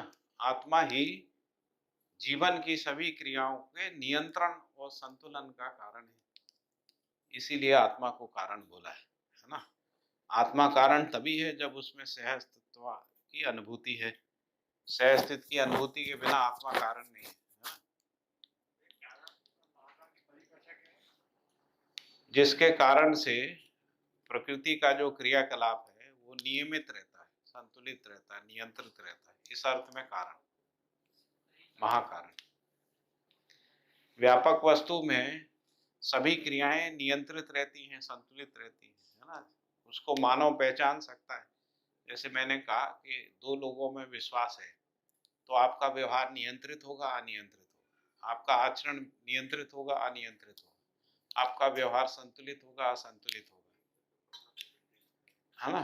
तो पता लगता है कि विश्वास होने के कारण से ही व्यवहार का नियंत्रण और संतुलन आता है ना। तो इसलिए नियंत्रण और संतुलन का कारण, व्यवस्था का कारण विश्वास है ना। विश्वास ही व्यवस्था है, विश्वास ही अविश्वास ही अव्यवस्था है ना। इस तरीके से व्यवस्था अव्यवस्था समझ सकते हैं। तो भैया जो जिसके सानिध्य में होता है वही उसका कारण होता है, ऐसा हाँ, बोल सकते हैं। ऐसा भी कह सकते हैं। आश्रय में होता है, सानिध्य में होता है ना। जीवन जो होता है वो आत्मा के, जैसे हम सब लोग विश्वास के सानिध्य में हैं। सबसे निकट यदि कोई चीज है तो विश्वास है, सबसे दूर प्रेम, क्योंकि हम उसी में डूबे भीगे गिरे।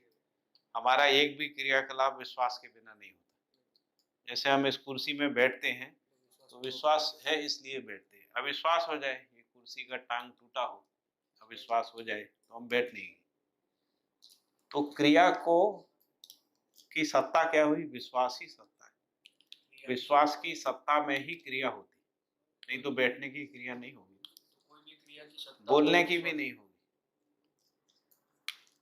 कोई भी क्रिया की सत्ता विश्वास है। बिल्कुल। जैसे आपको डाउट हो जाए जो आप कह रहे हैं, है ना, अविश्वास हो जाए तो आपकी जबान रुक जाएगी, नहीं रुक जाएगी, रुक जाएगी।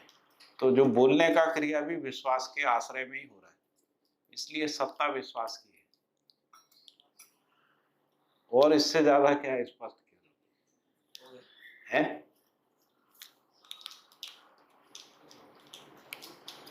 तो सत्ता विश्वास की। और मैंने कहा कि विश्वास ही सुख है। यदि अविश्वास है तो सुख है नहीं है, तो इसका मतलब विश्वास है तभी सुख है ना। तो इसीलिए यही सुख है, इसी को अपन कह रहे हैं ये सुख है, ये सुख है ना। तो व्यापक वस्तु ही सुख शांति संतोष आनंद के रूप में है, और इसी की अनुभूति की प्यास, सुख शांति संतोष आनंदानुभूति की प्यास आत्मा में है, जीवन में है, मानव में है ना। इसलिए मानव का संपूर्ण क्रियाकलाप, संपूर्ण व्यवहार है ना, सुख शांति संतोष आनंदानुभूति के लिए ही है। जैसे माता पिता जो हैं सुख की अनुभूति के लिए ही सब कुछ करते हैं अपने संतान के साथ। कोई एक परिवार भी जो भी कुछ करता है सुख की अनुभूति के लिए ही कर रहा है। समाज भी सुख की अनुभूति, हम अध्ययन कर रहे हैं सुख की अनुभूति के लिए ही कर रहे हैं। हम जो भी अध्ययन कर रहे हैं सुख की अनुभूति के लिए ही कर रहे हैं ना, नहीं कर रहे। दुख के लिए तो कोई नहीं कर रहा है ना। तो सुखानुभूति जो है वो वही ब्रह्मानुभूति है, वही प्रेमानुभूति है। प्रेम में परम सुख है, परम सुख ही आनंद है ना। उसीलिए प्रेमानुभूति ही आनंदानुभूति, आनंद का अनुभूति, ऐसा है।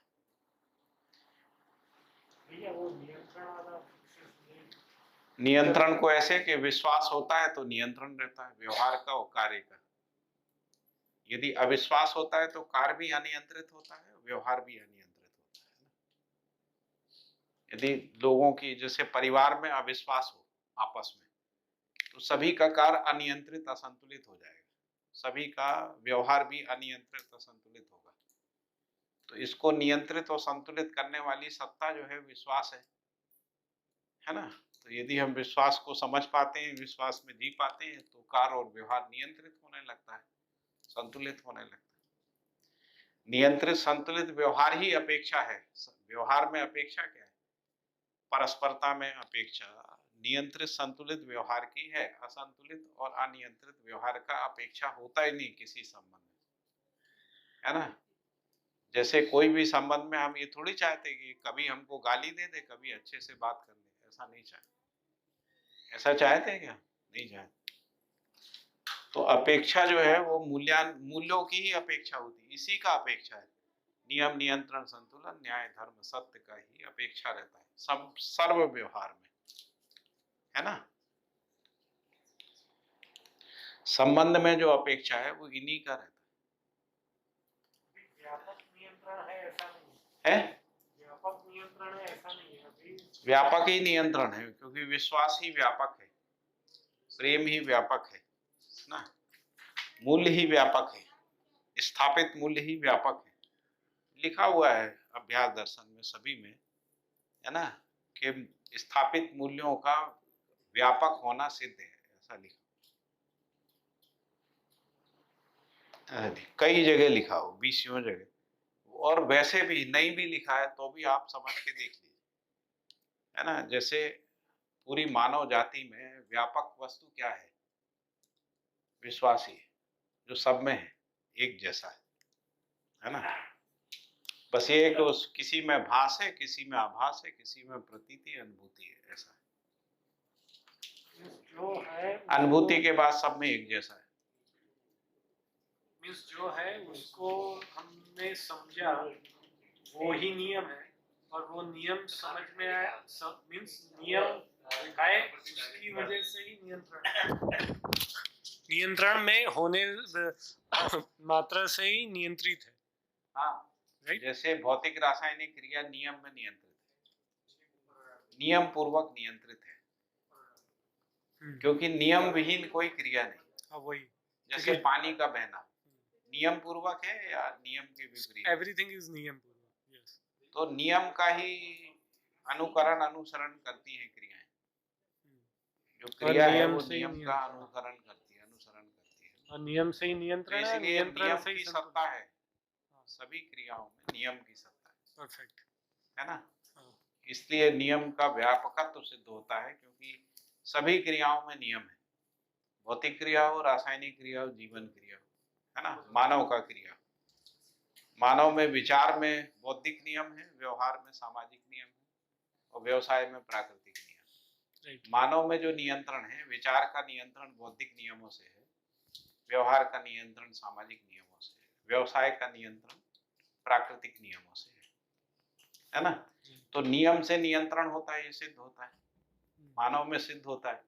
प्रकृति भी नियम पूर्वक नियंत्रित रहती है। जब हम प्रकृति के नियम को भंग करते हैं तब प्रकृति अनियंत्रित होती है, और वो भी भंग करने का यानी हस्तक्षेप करने का अधिकार केवल मानव के पास है। बाकी शेष प्रकृति कर ही नहीं सकती। जैसे पूरी मानव जाति के जीव जंतु चाहें कि प्रकृति में हस्तक्षेप करके, है ना, हस्तक्षेप कर दें, वो उनमें क्षमता ही नहीं है, केवल मानव में। मानव ही हस्तक्षेप करने की ताकत रखता है। लेकिन मानव भी हस्तक्षेप करेगा, हस्तक्षेप करके ही दुखी होता है, पीड़ित होता है, परेशान होता है, फिर भी अपना विध्वंस आमंत्रित करता है ना, जो वो चाहता नहीं। जी, मानव हस्तक्षेप करके भी कुछ भी करेगा, फिर भी वो नियम से परे तो कुछ कर ही नहीं सकता। हाँ, तो ऑटोमेटिकली वो तो इवन थक जाएगा। हाँ, फिर भी वो तो नियम से ही होएगा। लेकिन वो होगा नियम पूर्वक। हाँ, पूर्वक वही। ही। तो अभी नॉर्मली हम हमारी रूटीन भाषा में नियंत्रण मीन्स कंट्रोलिंग ऐसा आता है, लेकिन हाँ। यहाँ पे जो नियंत्रण है तो नियम से ही होता है, वही नियंत्रण। वही नियंत्रण। राइट। जैसे हम लोग एक समय तक ये बोलते थे कि प्रकृति पे विजय पाना के लिए विज्ञान है, ऐसा हम लोग बोलते थे, निबंधों में भी रटाते थे बच्चों को कि विज्ञान ने प्रकृति पे विजय पा ली। अभी पिछले 20 साल में ये स्वर बदल गया है, समझ में आ गया विजय नहीं पाई जा सकती। विजय पाएंगे तो हमारा अस्तित्व खत्म हो जाएगा, है ना। केवल नियमों के साथ जिया जा सकता है, ये समझ में आ गया है। इसलिए कोई भी, आप अभी पूरी दुनिया में जितने भी बड़े बड़े साइंटिस्ट कोई भाषण देते, एक भी नहीं कहता प्रकृति पे विजय पाना है। अखबार भी आजकल हेडिंग नहीं लगाते प्रकृति पे विजय पा ली, ऐसा हेडिंग नहीं। समझ में आ गया, कोरोना ने समझा दिया। तो उससे पहले भी बहुत सारी प्राकृतिक आपदाओं ने समझा दिया। एक छोटा सा वायरस उसने पूरा अस्त व्यस्त कर दिया, पूरी मानव जाति की इकोनॉमी, पॉलिटिक्स, है ना, व्यवहार, पता नहीं क्या क्या बदल दिया। आपकी हैसियत बता दी, तुम्हारी हैसियत नियम के विरुद्ध जीने की नहीं है, अपनी हैसियत में रहो। हैसियत में रहो यानी अपने नियम के साथ रहो। वैसे तो ये बहुत सारे एग्जांपल्स आते हैं, बहुत सारे आते हैं। आजकल मतलब इवन बारिश देखेंगे तो उसकी जो अनिश्चितता हो गई है, सबसे पहली चीज। दूसरी चीज क्लाइमेट चेंज, बाढ़ देखेंगे तो बाढ़ अगर चाइना और बाकी सब जगह इवन इंडिया में देखेंगे तो कितना बाढ़ आने लगा है। फिर टेम्परेचर का वो देखेंगे तो कहीं ना कहीं वो टेम्परेचर राइज जो हो रहा है, तो मतलब वो तो काफी जगह देखने को मिलता है। मतलब वो नॉर्मल सिर्फ कोरोना की बात तो सेकेंडरी है। नदी में बाढ़ आना, नदी को कोई समस्या नहीं, समस्या आदमी को या ज्यादा से ज्यादा जीव जानवर वनस्पति को है ना। नदी को क्या समस्या, वनस्पति को समस्या का पीड़ा ही नहीं है ना। आप पेड़ को काट दो, बहा दो, उससे क्या फर्क पड़ता है, उखाड़ दो, खा जाओ, पेड़ को कोई पीड़ा नहीं। जीव को थोड़ी सी पीड़ा है क्योंकि जीने की आशा है, इसलिए मानव में सर्वाधिक पीड़ा है, क्योंकि नदी को नियंत्रित करना चाहते हैं। नदी को हवा को नियंत्रित करना चाहते हैं। तो आप नियंत्रण को पहचान के, संतुलन को पहचान के, नियम को पहचान के उसके साथ जी सकते हैं और अनंत काल तक जी सकते हैं, सुखपूर्वक जी सकते हैं, है ना। हर मानव प्रकृति में नियम, नियंत्रण, संतुलन को पहचान के अनंत काल तक सुखपूर्वक जी सकते हैं। जैसे शरीर है, शरीर में सभी अंग अवयवों का एक निश्चित नियम है, उस नियम में ही क्रियाकलाप संचालित होते है ना। यदि आप ऐसा कुछ भी खाते पीते हैं जिससे हस्तक्षेप होता है, यानी जो पोषक नहीं है वो खाते हैं, तो शरीर जो है वो फिर आपको बताता है, आपका सिर दर्द होगा, उल्टी आएगी, बुखार आएगा, पागलपन आएगा, कुछ ना कुछ आएगा, नींद नहीं आएगी। तो नियम को पहचान के नियम के साथ जिए, तभी सुख है, शरीर का सुख है, नहीं तो शरीर का सुख नहीं है। क्योंकि सत्ता नियम की है, तो नियम की सत्ता का सानिध्य, जिसको अपन सानिध्यानुभूति कहें, तो नियम का सानिध्य ही सानिध्यानुभूति है, ब्रह्म के सानिध्य की अनुभूति है। यदि हम नियम के सानिध्य में हैं, हम यदि न्याय के सानिध्य में हैं तो ब्रह्म के सानिध्य में है ना। यदि हम धर्म के सानिध्य में हैं, धर्म मतलब ये जो प्रचलित धर्म की बात नहीं कर रहा, धर्म मतलब जिसको अपन कह रहे हैं सर्वतोमुखी समाधान, इसको धर्म बोला है। मध्यस्थ दर्शन ने धर्म को परिभाषित किया है सर्वतोमुखी समाधान के, व्यक्ति में समाधान, परिवार में समाधान, समाज में, राष्ट्र में, अंतरराष्ट्र में समाधान, रूप सभी में समाधान मिला के, जिसको धर्मपूर्ण आचरण कह रहे हैं। धर्मपूर्ण आचरण का मतलब व्यवस्था, स्वयं में व्यवस्था, परिवार में, समाज में, राष्ट्र, अंतरराष्ट्र में व्यवस्था बराबर धर्मपूर्ण आचरण। धर्मपूर्ण आचरण यानी सर्वतोमुखी समाधान, है ना। तो व्यवस्थात्मक चिंतन भी धर्मपूर्ण आचरण, व्यवस्था के अर्थ में हम कोई चिंतन करते हैं वो भी धर्मपूर्ण विचार है ना। धर्मपूर्ण विचार, धर्मपूर्ण व्यवहार, धर्मपूर्ण है ना कार्य या व्यवसाय, धर्मपूर्ण यानी व्यवस्था के अर्थ में, नियंत्रण के अर्थ में, संतुलन के अर्थ में, नियम के अर्थ में, न्याय के अर्थ में, धर्म के, सत्य के अर्थ में। क्योंकि सत्ता जो है, नियम, नियंत्रण, संतुलन, न्याय, धर्म, सत्य की ही सत्ता है। जिसको उसी के आश्रय में संपूर्ण क्रियाकलाप है प्रकृति का, चाहे वो जड़ हो चाहे चैतन्य हो, उसके आश्रय। यदि उसके आश्रय में है तो नियंत्रण है, संतुलन है ना, निश्चितता है, आचरण की निश्चितता है। यदि उसका आश्रय छूटा तो अनियंत्रण है, असंतुलन है और अनिश्चित आचरण है। ठीक है, समझ गए आप। तो इसी को, ये सबको पहचानना, इसी को कह रहे हैं ये ज्ञान है, जिसको अपन ज्ञान कह रहे हैं। अज्ञान क्या है? तो नियम को ना पहचानना अज्ञान है, न्याय को ना पहचानना अज्ञान है, धर्म को, सत्य को ना पहचानना, नियंत्रण, संतुलन को ना पहचानना, इसी को अज्ञान कह रहे हैं। हम किसको अज्ञानी कह रहे हैं? जो प्रकृति के नियमों को नहीं पहचानता, सामाजिक नियमों को नहीं पहचानता, बौद्धिक नियमों को नहीं पहचानता, है ना, भौतिक रासायनिक संसार के नियमों को नहीं पहचानता, प्रकृति के नियम को नहीं पहचानता, उसी को अज्ञानी कह रहे हैं। मानव में जो न्याय को नहीं पहचानता उसको अज्ञानी कह रहे हैं, अविवेकी कह रहे हैं, है ना। अविवेकी किसको कह रहे हैं? जिसको संबंध में जीना नहीं आता, संबंध का पहचान नहीं, संबंध में अपेक्षा का पहचान नहीं, संबंध निर्वाह नहीं आता, वही अज्ञानी है, अविवेकी है ना। जिसको व्यवस्था की समझ नहीं है उसको भी अज्ञानी कह रहे हैं, यानी विज्ञान विहीन मानव, है ना। व्यवस्था जो है हमेशा विज्ञान शब्द जो है वो व्यवस्था के अर्थ में उपयोग किया है बाबा जी ने। जैसे परिवार में व्यवस्था समझना परिवार का विज्ञान है, समाज में व्यवस्था को समझना समाज का विज्ञान है, प्रकृति में व्यवस्था को समझना प्रकृति का विज्ञान है ना। वैसे भी यदि हम देखें तो साइंटिफिक उपलब्धि क्या है? जो भी साइंस ने उपलब्धि हासिल की वो यही है, नियम, नियंत्रण, संतुलन को पहचान लिया। यदि कोई भी टेक्नोलॉजी काम कर रही है तो हमने उसके नियंत्रण को पहचान लिया है, उसके संतुलन को, उसके नियम को पहचान लिया, इसलिए हम टेक्नोलॉजी का उपयोग कर पा रहे हैं। तो विज्ञान की उपलब्धि भी केवल नियम, नियंत्रण, संतुलन को पहचानना ही है, इससे ज्यादा कुछ नहीं। तो ये ज्ञान है और ये क्या है? ज्ञेय है, इसको अपन ज्ञेय कहते हैं ना, ज्ञेय है। ज्ञेय है मतलब जिसको जाना जाता है, और ये ज्ञान है। तो ज्ञान की अनुभूति वो ज्ञेय का दर्शन, जो ज्ञेय है ना। तो ज्ञेय जो है जिसको जानना है ना, तो वो ज्ञान से ही होता है। ज्ञान के बिना ज्ञेय भी समझ में नहीं आता।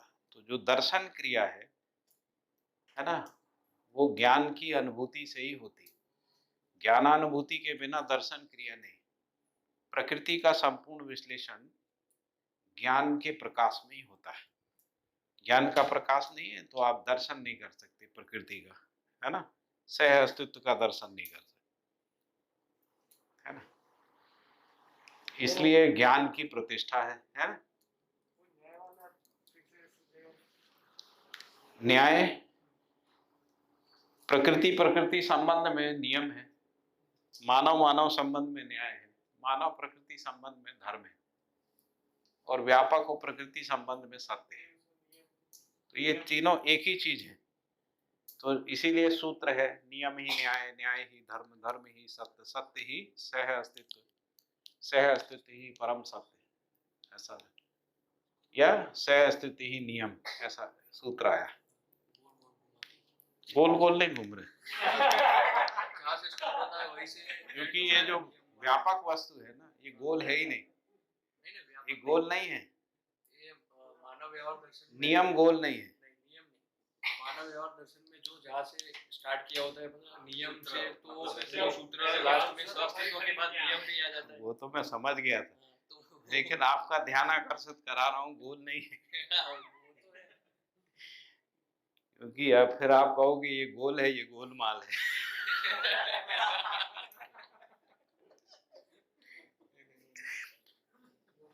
अरे सब गोलमाल है भाई, है सब गोलमाल हो जाएगा। तो जब हम प्रकृति संबंध में पहचानते हैं तो उसको, उसी को नियम बोल रहे हैं। व्यापक वस्तु का प्रकृति संबंध में पहचान, उसको हम कह रहे हैं नियम। मानव संबंध में पहचान, तो वही जो नियम है वही न्याय है। मानव में उसको न्याय नाम दिया है ना। जब मानव प्रकृति संबंध में, जैसे जीवन और शरीर है ना, जीवन और शरीर के संबंध में, मानव के संबंध में जब उसको पहचान रहे, उसको धर्म नाम दिया। मानव प्रकृति सहित है ना, इसलिए जब प्रकृति के साथ पूरी मानव जाति, हवा, पेड़ पौधे, पशु पक्षी, सबके साथ संबंध पूर्वक है, इस संबंध में जब पहचान है, उसको कह रहे हैं धर्म। और जब संपूर्ण प्रकृति, ये संपूर्ण प्रकृति व्यापक के साथ नित्य संबंध में है, इसी को कहा कि ये सह अस्तित्व है जो परम सत्य है। व्यापक वस्तु सत्य है और सह अस्तित्व परम सत्य है। तो इसलिए अस्तित्व सह अस्तित्व है। और कोई प्रश्न बताइए इसमें। तो ये ज्ञान है, व्यापक वस्तु ही ज्ञान है, अध्याय 2 में बताया है। लेकिन वो पढ़ने पे इतनी क्लैरिटी नहीं है। हाँ, दर्शनकार को समझने के लिए अपने अंदर पात्रता विकसित करना हो। जैसे मैंने भी व्यवहार दर्शन कम से कम 50 बार पढ़ा होगा, तब पात्रता बनी, मतलब उसको समझने की पात्रता, है ना। ये सब अभ्यास है, विचाराभ्यास, व्यवहाराभ्यास, चिंतनाभ्यास। तो ये अभ्यास पूर्वक हमारी योग्यता बढ़ती है समझने की, जीने की, है ना। अभ्यास तो लगता है, ये भी अभ्यास है। अभी आपने सुन लिया है, मैं ऐसा नहीं मानता हूँ कि सब आपको समझ में आ गया। वो तो मेरे दिमाग में ऑलरेडी चल रहा है कि इसको फिर कैसे आगे करना है। हाँ, लेकिन इससे क्या हुआ है कि आपको कुछ एक ओवरव्यू बन गया है ना, आपको कुछ चीज भाषित होने लगी। हाँ यार, है ना, जो नहीं भाष रहा था। कनेक्टिविटी बन रही है, जैसे कनेक्टिविटी, व्यापक और विश्वास, हम ऐसे विश्वास अलग, कुछ वास्तविकता ऐसे सोच रहे थे। अभी जो कनेक्टिविटी बनी पूरा, मतलब व्यापक ही एक पूरा फैला है। हाँ, तो स्थापित मूल्य, सब स्थापित मूल्य, पहले स्थापित मूल्य अलग से हम देख रहे थे और दोनों की कनेक्टिविटी नहीं थी। तो एक ही है, मतलब उसी का जो आपने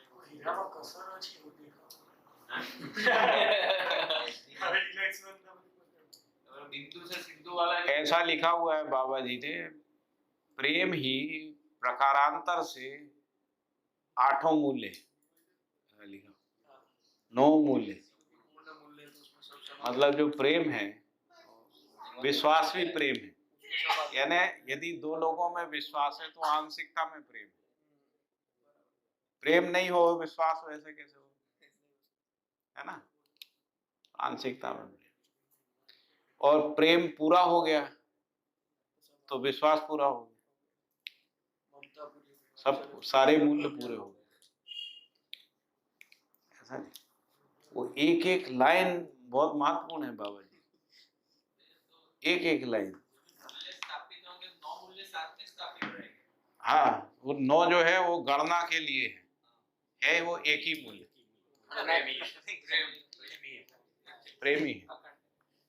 तो लिखा है प्रेम ही विश्वास है, प्रेम ही ममता है, प्रेम ही वात्सल्य है, प्रेम ही गौरव है, कृतज्ञता है, प्रेम ही है, श्रद्धा प्रेम है।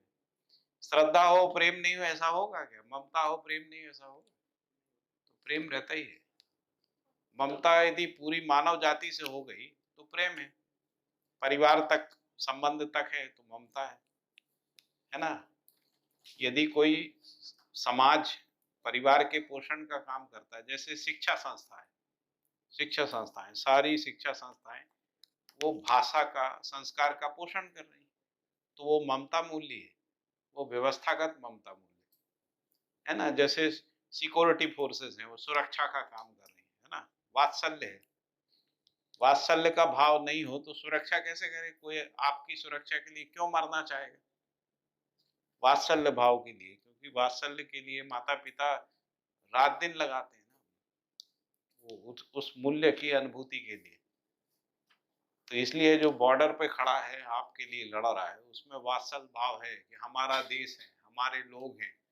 यदि इस भाव को उनके अंदर ना डाला जाए तो आप उनको लड़ने के लिए कैसे तैयार करेंगे? आदमी जीना चाहता, मरना थोड़ी चाहता, कोई मरना चाहता है और उससे हो नहीं रहा है। मतलब ये दोनों से जो है ममता वात्सल्य प्रमाणित नहीं हो रहा है, संरक्षण नहीं हो रहा, बॉर्डर सिक्योरिटी से संरक्षण हो नहीं रहा है ना? वो आज एक इन्होंने हमको मैसेज पढ़ के सुनाया था, थोड़ा सुना दीजिए आप सबको। कि कुछ कुछ अपना पढ़ते रहते हैं, हमको सुनाते रहते हैं, तो हम भी कुछ ज्ञान लेते हैं उसमें से। आजकल ऐसे मैसेज बहुत से चल रहे हैं ना, आजकल जो है थोड़ा हिंदूवादी और मुसलमानवादी जो है बहुत सारा वो चल रहा है ना, तो उसमें एक मैसेज इन्होंने हमको सुनाया था। मैंने कहा वो अच्छा मैसेज है, बताइए क्या?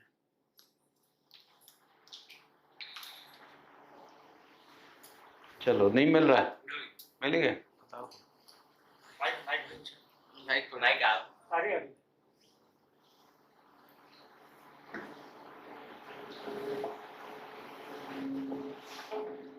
इसको दूर रखो, ऐसे ही पढ़ो, आप आएगी, आएगी, बोलो बोलो। पैरेलल हो जाता। क्या करोगे इतनी संपत्ति कमाकर? एक दिन पूरे काबुल अफगानिस्तान का व्यापार सिखों का था, आज वह तालिबानियों का कब्जा है। 70 साल पहले पूरा सिंध सिंधियों का था, आज उनकी पूरी धन संपत्ति पर पाकिस्तानियों का कब्जा है। एक दिन पूरा कश्मीर धन धान और ऐश्वर्य से पूर्ण हिंदुओं का था, उन महलों और झीलों पर अब आतंक का कब्जा हो गया और तुम्हें मिला दिल्ली में 10x10 का टेंट। एक दिन वो था जब ढाका का हिंदू बंगाली पूरी दुनिया में जूट का सबसे बड़ा कारोबारी था, आज उसके पास सुतली बम भी नहीं बचा। नानक साहब लाओकुस का लाहौर, ताहिर का सिंध, चाणक्य का तक्षशिला, ढाकेश्वरी माता का मंदिर देखते ही देखते सब पराये हो गए। 5 नदियों से बने पंजाब में केवल 2 ही नदियां बची।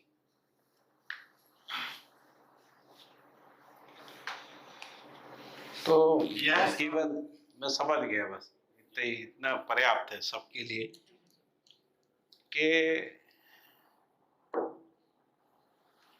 जिसको हम धन कह रहे हैं वो एक मान्यता है, बस इतना ही है ना। जिसको हम धन कह रहे हैं वो एक मान्यता है। तो बाबा जी ने कहा धन समाज की संपत्ति है। यदि समाज की संपत्ति है तो वो बनी रहती है। यदि आपने किसी संपत्ति पे कब्जा कर लिया और आप सोचते हैं वो निरंतर रहेगा, रहेगा नहीं।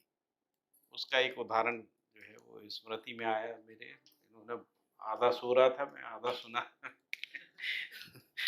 तो इसलिए बताया कि जैसे पूरा सिंध जो है वो सिंधियों का था, अब नहीं है। तो धन की निरंतरता नहीं है, निरंतरता ज्ञान की ही है। जैसे शरीर की निरंतरता नहीं, तन की निरंतरता नहीं, धन की निरंतरता है ना, मन की भी निरंतरता नहीं है। तो ज्ञान की निरंतरता है, मूल्यों की निरंतरता है उस तरह। तो धन की निरंतरता कैसे हो सकती है? धन जो है निरंतर मेरा बना रहे। तो यदि धन समाज की संपत्ति हो जाता है तभी उसकी निरंतरता रह सकती है। यदि व्यक्ति की सीमा में है तो उसकी निरंतरता नहीं, वो आएगा जाएगा चला जाएगा, है ना। लेकिन यदि समाज की जैसे मान लीजिए हमारा शहर, हमारा गांव, हमारा देश यदि समृद्ध है, संपन्न है, तो उसका फायदा हम सबको मिलता है। तो बाबा जी जो परिवार मूलक स्वराज व्यवस्था की बात कर रहे हैं उसमें समृद्धि निरंतरता की बात कर रहे हैं। समृद्धि सबकी हो जाए, उसमें मेरी समृद्धि है ही। समृद्धि से बड़ा सुख हमको मिल गया, है ना। समृद्धि से बड़ा सुख जो है व्यवहार का सुख है, वो हमको मिल गया। जैसे आप सब लोग यहाँ बैठे हुए हैं ना, तो यहाँ पर हमको कोई भी धन का सुख नहीं है। जो भी सुख है वो व्यवहार का सुख है। व्यवहार का सुख होने से कोई भी विलासिता में ध्यान नहीं जा रहा। मेरे कपड़े अच्छे हो, मेरा ऐसा हो, मेरा बैठने का के लिए ये सुविधा हो, वो सुविधा, ऐसा कुछ भी ध्यान नहीं जा रहा है। फिर भी उत्सव है, क्योंकि ये उससे बड़ा सुख है, उससे बड़ा सुख आ गया। ये अपने खुद हम लोग प्रयोग कर रहे हैं, एक्सपेरिमेंट कर रहे हैं, इसको आप पहचान सकते नहीं। तो उससे बड़ा सुख है। और यदि आपने कुछ मान लिया है तो वो तो चला ही जाएगा। उसके हजारों उदाहरण इतिहास में भरे पड़े।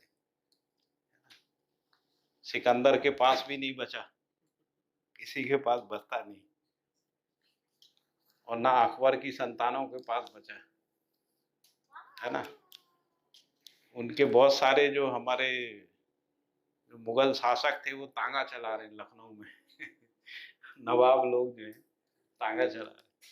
उनके मतलब जो भी राजा वंशज है उनसे टांगा चला रहे हैं। तांगे चला, नवाब साहब कहलाते हैं नवाब साहब क्या करते हैं, तो ये तांगे हैं उनके 15 तांगे। अब तो तांगे चले गए, अब ऑटो चलवा रहे हैं। तो यदि समाज का विकास नहीं होता तो व्यक्ति का नहीं होता है, उसकी वो सस्टेन नहीं करता निरंतरता के रह। इसीलिए परिवार मूलक स्वराज व्यवस्था की बात की, उस पर फिर बात करेंगे। थोड़ा सा अप्रासंगिक था, लेकिन मेरी स्मृति में था तो मैंने कहा कि इसको पढ़ लिया जाए। ठीक है, और कोई इससे संबंधित प्रश्न आ रहा हो तो बताइए। कोई भी इसमें कहीं पर भी ऐसा स्पष्टता नहीं हुई हो तो बताइए। ये जो वो समझा जाए कि जो दुख है तो वो अज्ञानवश है। अज्ञान ही दुख है, अज्ञान ही अज्ञान ही भ्रम है, अज्ञान ही दुख है ना। ज्ञान ही सुख है।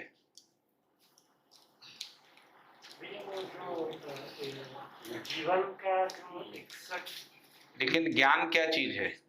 तो नियम, नियंत्रण, संतुलन, न्याय, धर्म, सत्य का समझ, व्यवस्था की समझ, निश्चित आचरण की समझ, व्यवहार में संतुलन की समझ, व्यवहार में नियंत्रण की समझ, व्यवहार में न्याय का समझ, वही सुख है, वही ज्ञान है।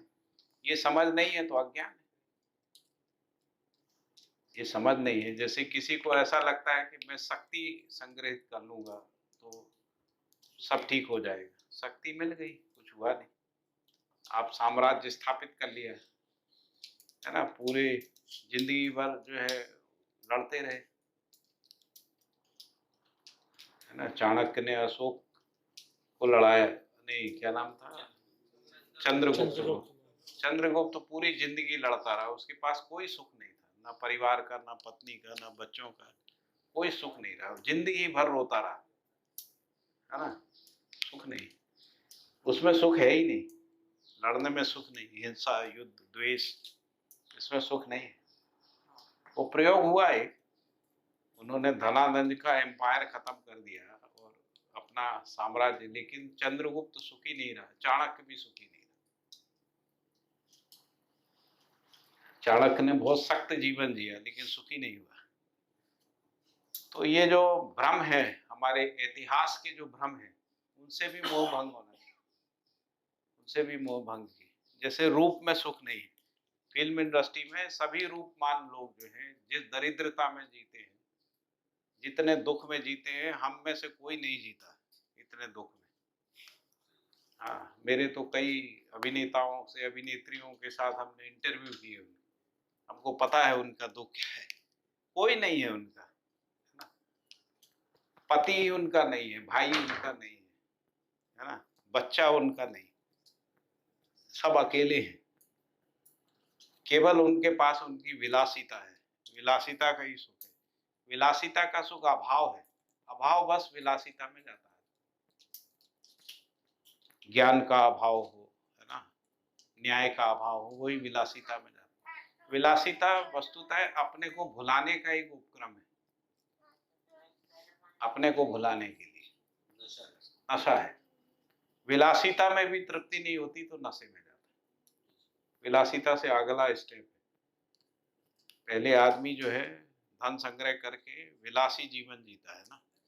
विलासी जीवन यानी इंद्रियकता और श्रृंगारिकता में जीना, उसको विलासी जीवन है ना। उसमें भी तृप्ति नहीं मिलती तब नशे में जाता है, उसके बाद नशा ही है ना। नशे में भी नशा क्रम से बढ़ता है, मतलब वो शुरू होगा सिगरेट स्मोकिंग से, फिर एल्कोहल में जाएगा, फिर बड़े बड़े खतरनाक हशीश फशीश पता नहीं क्या क्या नाम है उनमें जाएगा, मात्रा भी बढ़ती जाएगी। पूरा पंजाब जो है नशे में डूब गया, पूरा यूथ 70% यूथ जो है वो नशे में ग्रस्त है पंजाब का। तो क्या कहें, सुख बढ़ा। लोग कहते हैं पंजाब जो है समृद्ध है, क्या समृद्धि है, समृद्धि है उड़ता पंजाब, आपने फिल्म देखी होगी।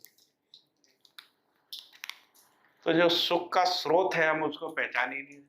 सुख का स्रोत सह अस्तित्व है, सुख का स्रोत न्याय है, धर्म है, सत्य है ना, मूल्य है, विश्वास है। सत्ता विश्वास की है, रूप पद बल धन की सत्ता ही नहीं, रूप पद बल धन की सत्ता नहीं है। सत्ता जो है वो मूल्यों की सत्ता है, न्याय की सत्ता है, धर्म की सत्ता है। मूल्य न्याय धर्म की सत्ता में ही नियंत्रण है, संतुलन है, व्यवहार का नियंत्रण है, कार्य का नियंत्रण है।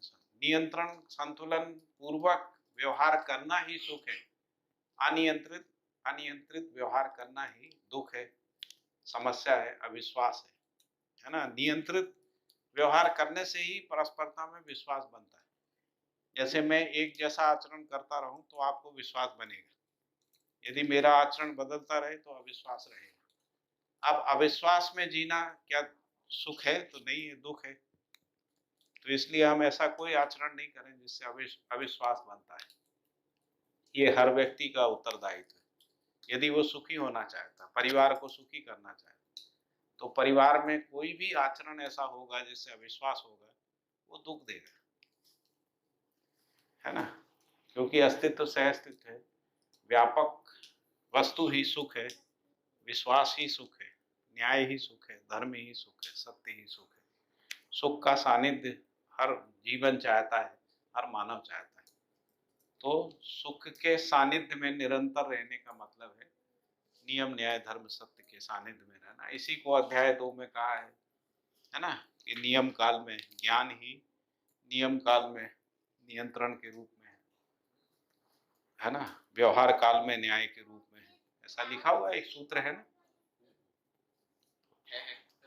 तो व्यवसाय काल में नियम के रूप में, व्यवसाय काल में नियम, हाँ नियम के रूप में, व्यवहार काल में न्याय के रूप में, और विचार काल में समाधान, विचार काल में समाधान के रूप। इसीलिए समाधान भी यही है जिसको अपन समाधान कह रहे हैं, इसकी समझ ही तो समाधान है। ये समाधान है। समाधान जब प्रकृति में अभिव्यक्त होता है वो समझदारी है, जिसको अपन समझदारी कह रहे हैं, यानी समाधान की अभिव्यक्ति मानव से होती है, उसको समझदारी कहते हैं। समाधान स्वयं में अनुभूति है ना, स्थिति है। तो समाधान स्थिति है, समाधान का जो गति है वो समझदारी, इसलिए समाधान भी यही है ना। समाधान की ही सत्ता है। यदि विचार में सत्ता, पूरा विचार क्रिया मानव जाति में अनंत किताबें लिखी गई, शिक्षा संस्थाएं हैं, बहुत सारे लेक्चर के कॉन्फ्रेंस सेमिनार निरंतर हो रहे। इस समय हम लोग बात कर रहे हैं तब भी लाखों लेक्चर हो रहे होंगे, है ना, पूरी मानव जाति। इस सारी क्रियाकलाप का आशय क्या है? समाधान है। समाधान को पूरी विचार क्रिया मानव जाति में समाधान के लिए, है ना, संपूर्ण विचार समाधान के लिए। तो समाधान की ही सत्ता है, इसीलिए कहा कि विचार काल में ज्ञान जो है वो समाधान के रूप में है, ऐसा नहीं है ना, अध्याय 2 में है। और ज्ञान ही व्यापक वस्तु, इसलिए समाधान ही व्यापक है। ज्ञान ही विचार में स्थिति है। यदि विचार में समाधान तक पहुंच गए तो स्थिति है ना। तो समाधान की रोशनी में जो व्यवहार है वो समझदारी है, समाधान की रोशनी में जो कार्य है वो समझदारी, समाधान को छोड़ के व्यवहार है वो नासमझी, समाधान को छोड़ के जो कार्य है वो नासमझी। तो शब्दों को समझना, तो शब्द कहाँ से, मतलब कोई भी भाषा को कैसे अर्थ से जोड़ने का काम होता है, उसको पकड़ने से आपको लगेगा कि नागराज जी से सरल भाषा कोई भी साहित्य में नहीं। इतनी सरल भाषा है। कोई आदमी एक उपन्यास लिखता है 200 पेज का, उसमें एक भी शब्द कम्युनिकेट नहीं होता है, एक भी। केवल कुछ श्रृंगारिकता के कारण से वो रोचक लगता है। जैसे हम लोग कुछ चाट वाट खा लेते हैं ना, तो थोड़ा सा जीभ को अच्छा लगता है, लेकिन शरीर के ऑर्डर को डिसऑर्डर में बदल देता है ना। वैसे ही जितना भी साहित्य है वो इंद्रियिकता श्रृंगारिकता से भरा पड़ा है, उसमें कुछ सच्चाई नहीं निकलती, वो निकली नहीं, क्योंकि समाधान नहीं है, न्याय नहीं है, धर्म नहीं है, सत्य नहीं, मूल्य नहीं। अच्छे से अच्छी जो हम लोग कहें कि ये सोशल नॉवेल है, उसको भी पढ़ने से कुछ नहीं निकलता है ना। जैसे बहुत सारे शरद चंद्र ने उपन्यास लिखे, उपन्यासकार एक शरद चंद्र, लेकिन मूल्य उससे कुछ निकला नहीं, बल्कि मूल्यहीनता फैल गई पूरे में। क्योंकि शरद चंद्र जो है उन्होंने शादी नहीं की, तो वो मूल्यों को पहचान नहीं पाए। जहां मूल्यों को पहचाना वहां संबंध की निरंतरता नहीं, है ना। उसी को उन्होंने भाषा का रूप दे दिया, इसलिए परंपरा नहीं बनी। मैं इसको मध्य दर्शन की रोशनी में मूल्यांकन कर रहा हूँ। मैं एक समय शरद चंद्र का फैन था, मैंने बहुत उपन्यास पढ़े, क्योंकि वो मानवीय संवेदनाओं को स्पर्श कर पाते थे, है ना। सरस्वती चंद्र, हाँ, शरद चंद्र उपन्यास सम्राट कहलाते हैं। उनका बुक्स कौन सा है? वो नाम तो भूल गया।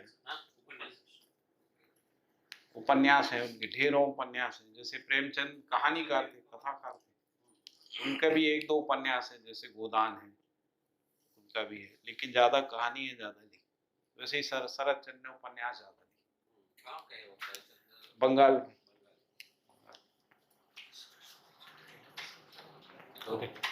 भैया मेरा, ठीक है, हाँ करिए। मेरा वो क्वेश्चन, लास्ट क्वेश्चन हाँ आज के लिए। ओके। तो अभी जो जीवन परमाणु जैसे कि अस्तित्व में हम देखते हैं तो व्यापक है, और जो जड़ चैतन्य प्रकृति है। हाँ तो अभी जो 61 अंशों वाला जो जीवन परमाणु का जो वो पहले तो नहीं था, राइट, वो क्रम से फिर वो बना, तो उसका, हाँ, तो उसका जरा थोड़ा समाधान। वो आईआईटी वालों के लिए छोड़ दीजिए। आईआईटी वाले गुणा भाग लगा के बताएंगे कि भाई कैसे न्यूक्लियस में एक अंश और परिवेश में जो 60 अंश है उनमें संतुलन कैसे निकलता है ना। उनके लिए छोड़ दीजिए। जो परिवेश में एक अंश है, परिवेश में 60 अंश है और केंद्र में एक अंश है, तो एक अंश से जो 60 अंश की जो दूरी है उसके मल्टीप्लिकेशन में संतुलन कैसे आता है, ये आईआईटी के विद्वान बता सकते हैं। हमारे एक मित्र हैं, उन्होंने किया इसका पूरा गुणा भाग लगाया। जीवन परमाणु कैसे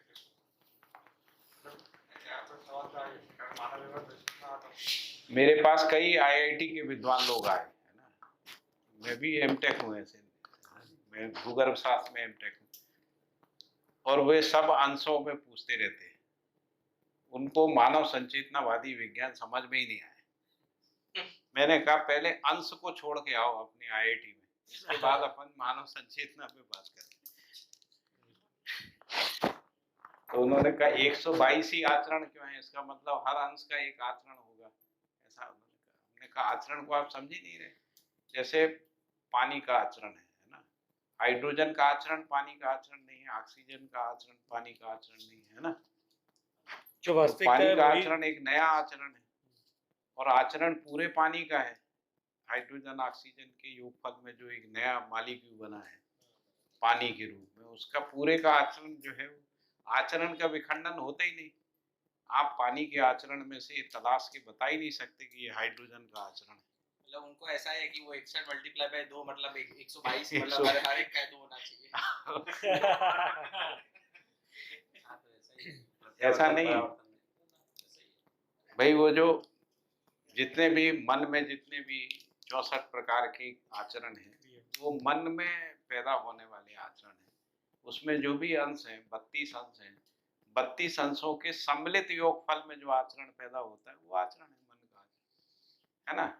जीवन में 122 आचरण, पूरे 122 जो ये 61 जो अंश हैं उनके योगफल में आचरण होता है, और इसीलिए आचरण में विभाजन नहीं होता है। जैसे मान लीजिए आपका अपनी बच्चों के साथ एक व्यवहार है ना, उस व्यवहार में आप तलाश के बता ही नहीं सकते कि ये मन का आचरण है, ये वृत्ति का है, ये चित्त का है ना, क्योंकि जो मन वृत्ति चित्त बुद्धि आत्मा की अविभाज्य वर्तमानता में जीवन है। जीवन एक अखंड है ना। तो जीवन का संपूर्ण परावर्तन कहाँ हो रहा है, आचरण में, व्यवहार में हो रहा है ना। तो मन का भी परावर्तन है, वृत्ति का भी, चित्त का भी है ना। इसलिए जब आचरण को समझते हैं तो वो अखंडता में ही समझ में आता है, अखंड एक एक में नहीं आता है ना। तो इसी से ये भी सिद्ध होता है कि जो मन वृत्ति चित्त बुद्धि आत्मा अविभाज्य है। नहीं तो अविभाज्यता कैसे सिद्ध करें, नहीं तो वही प्रश्न आ जाएगा। कोई प्रश्न कर रहे थे ना आप में से कि मैं अपने मन को देख सकता हूँ, तो मन से तो मैं अलग हूँ, ऐसा आ जाए। मैं वृत्ति जो है उस चित्त वृत्ति को देख सकता है, मैं अपनी वृत्ति को भी देख सकता हूँ, चित्त को भी देख सकता हूँ, बुद्धि को भी देख सकता हूँ, तो फिर ये तो अलग हो गए क्योंकि मैं इनको देख रहा हूँ, यानी दूरी है, ऐसा हो जाए। आचरण में नहीं बता सकते आप ये बुद्धि का आचरण है, ये चित्त का है, ये वृत्ति का, ऐसा नहीं। आचरण अखंडता में समझ में आता है। इसी से पता लगता है जीवन अखंड है। जीवन मन वृत्ति चित्त बुद्धि आत्मा का अखंड है, और उसका परावर्तन मानव परंपरा में दिखता है। वो मानव परंपरा में जो मन वृत्ति चित्त बुद्धि का परावर्तन जो है व्यक्ति परिवार समाज राष्ट्र अंतरराष्ट्र के रूप में है, ये परावर्तन के रूप में आप उसको पहचान सकते हैं ना। लेकिन आचरण जो है वो मानवीयतापूर्ण आचरण सर्व मानव का अखंडता के अर्थ में, उसका टुकड़ा नहीं हो सकता, आचरण का टुकड़ा नहीं है ना। संबंध को टुकड़े में नहीं जिया जा सकता, विश्वास को टुकड़े में नहीं जी सकते। विश्वास पूरा ही होता है, संबंध पूरा होता है, या तो होता है नहीं तो नहीं होता है ना। स्वीकृति पूरी होती है, आंशिक स्वीकृति जैसी कोई चीज नहीं होती। तो इसलिए पूर्णता के अर्थ में क्रियाओं को समझना चाहिए। तो मुझे लगता है अभी गणित से मुक्त हो जाएगी, गणित के चक्कर में मत पड़ी। गणित की एक सीमा है, एक सीमा के बाद गणित जो है वास्तविकता को छू नहीं पाता है। राइट, वो समझ गया। जैसे गुणात्मक भाषा एक सीमा तक जाती है, गणितात्मक भाषा एक सीमा तक जाती है ना, कारणात्मक भाषा समग्रता तक जाती है। हम लोग कारणात्मक जो वास्तविकताएं हैं उसको गणित से नहीं समझ सकते, उनको गणित से नहीं समझ सकते, है ना। नहीं, मीन्स मेरा पूछने का जो तात्पर्य था वो उस हिसाब से कि जो पूर्णता की और गतिशील में जो मैं समझ रहा था कि भाई जो जीवन परमाणु है और जो गठनशील और गठनपूर्ण, ठीक है, तो गठनशील का भी जो पूर्णता की गति है और गठन पूर्ण की भी पूर्णता की ओर गति है। देखिए, पूर्णता को अपने में पहचान सकते, क्या आपको अपना होना टुकड़े टुकड़े में समझ में आता है या अखंडता में आता है? पूर्णता में आता है। हाँ, पूर्णता में आता है, तो इसको हम अपने में पहचान सकते हैं, पूर्णता को, अखंडता को, है ना। अंशों से नहीं पहचान सकते। आप कहें कि 61 अंश होते हैं, यानी मेरा अपना होना 61 अंशों में है। नहीं, अब आप अपने होने को 61 अंशों में पहचान, वहाँ पर नहीं है भैया, अंशों से रेफरेंस में है ही नहीं। क्वेश्चन इस जगह पे बोनी भाई का है कि जैसे हम लोग ये बात करते हैं कि मतलब कि पूर्णता की ओर गति है पूरी, पूर्णता की। तो जैसे विकास क्रम विकास की बात कर रहे हैं और जागृति क्रम जागृति की बात कर रहे हैं, ठीक है। तो विकास क्रम में ऐसा कौन सा स्टेज, मतलब जो स्टेज है जहाँ पर कोई एक पॉइंट पर जो भी पूर्णता हो गई है तो वो कन्वर्ट हो रहा है, हाँ, ठीक है, तो वो गठन पूर्ण हो रहा है, उसके रेफरेंस में, अंशों के रेफरेंस में कुछ नहीं। ठीक बात है, यदि उसके रेफरेंस में है तो आपका वो ठीक है। तो जैसा कि गठन पूर्णता, क्रिया पूर्णता, आचरण पूर्णता, ये तीन ही प्रकार की पूर्णताएं हैं। आप इनको अभी हाइपोथेसिस मान लीजिए, मध्य दर्शन की हाइपोथेसिस है, ऐसा मान लीजिए। मतलब हमारी उतनी गणित में रीच नहीं है तो हम ऐसा मान लेते हैं, परिकल्पना।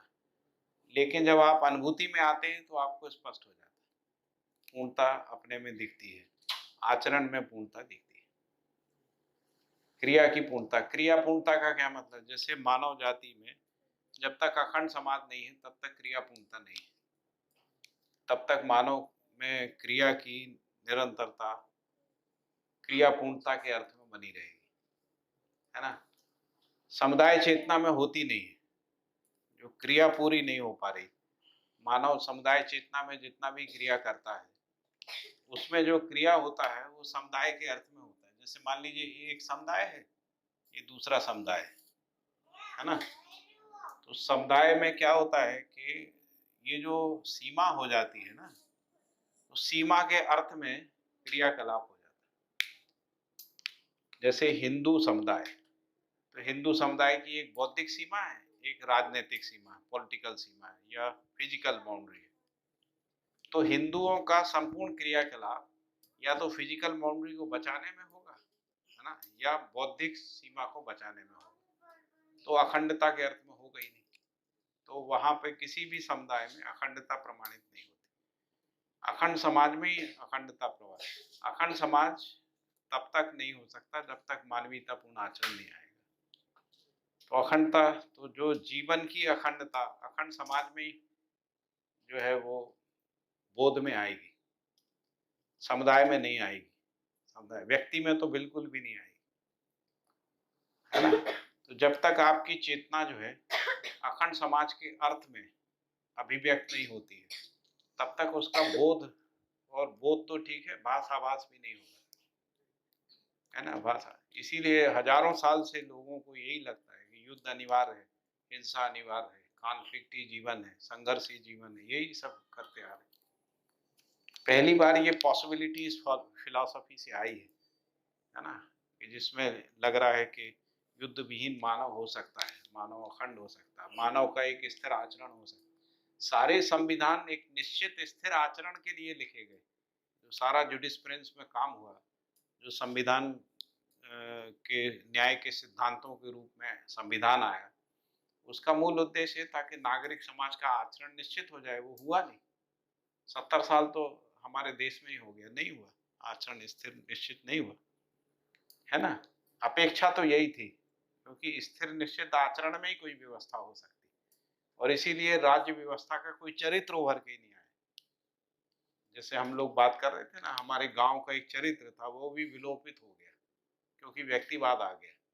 अभी किसी भी शहर का कोई चरित्र नहीं। एक समय हमारे शहरों का भी चरित्र होता था, बनारस का एक कैरेक्टर था, उज्जैन का एक कैरेक्टर था, अभी नहीं है। अभी व्यक्तियों का है। बनारस में कोई एक व्यक्ति है, वो विद्वान है ना, कहीं कोई व्यक्ति वो संपन्न है, कहीं कोई के अंदर कोई तकनीकी विशेषज्ञता व्यक्ति की, क्योंकि व्यक्तिवाद बड़ा है, ये खत्म। तो अखंड समाज का भी अपना एक पूरा आचरण है। ये पहली बार अनुसंधान पूर्वक निकल के आया है, इससे पहले तक नहीं था, परंपरा में नहीं है ना। मेरे को तो कहीं पढ़ने को मिला नहीं, है ना। जितना भी सोशल साइंसेस पढ़ा उसमें नहीं निकला, शास्त्रों में कहीं है नहीं। शास्त्रों में कोई मानवीयतापूर्ण आचरण का बात ही नहीं। मानवीय आचरणों में कुछ कुछ मूल्यों की बात आई है ना, वो भी व्यक्ति की सीमा तक ही रह गई, और इसीलिए वो आदर्श के रूप में ऐसे महापुरुष स्थापित हो गए। जैसे भगवान राम हमारे आदर्श हैं, कृष्ण आदर्श हैं, है ना, महात्मा बुद्ध आदर्श हैं। आदर्श का मतलब है जिनका जो चरित्र आचरण है वो सर्व का आचरण नहीं हो सकता है, और इसीलिए उस पर संदेह भी होता है।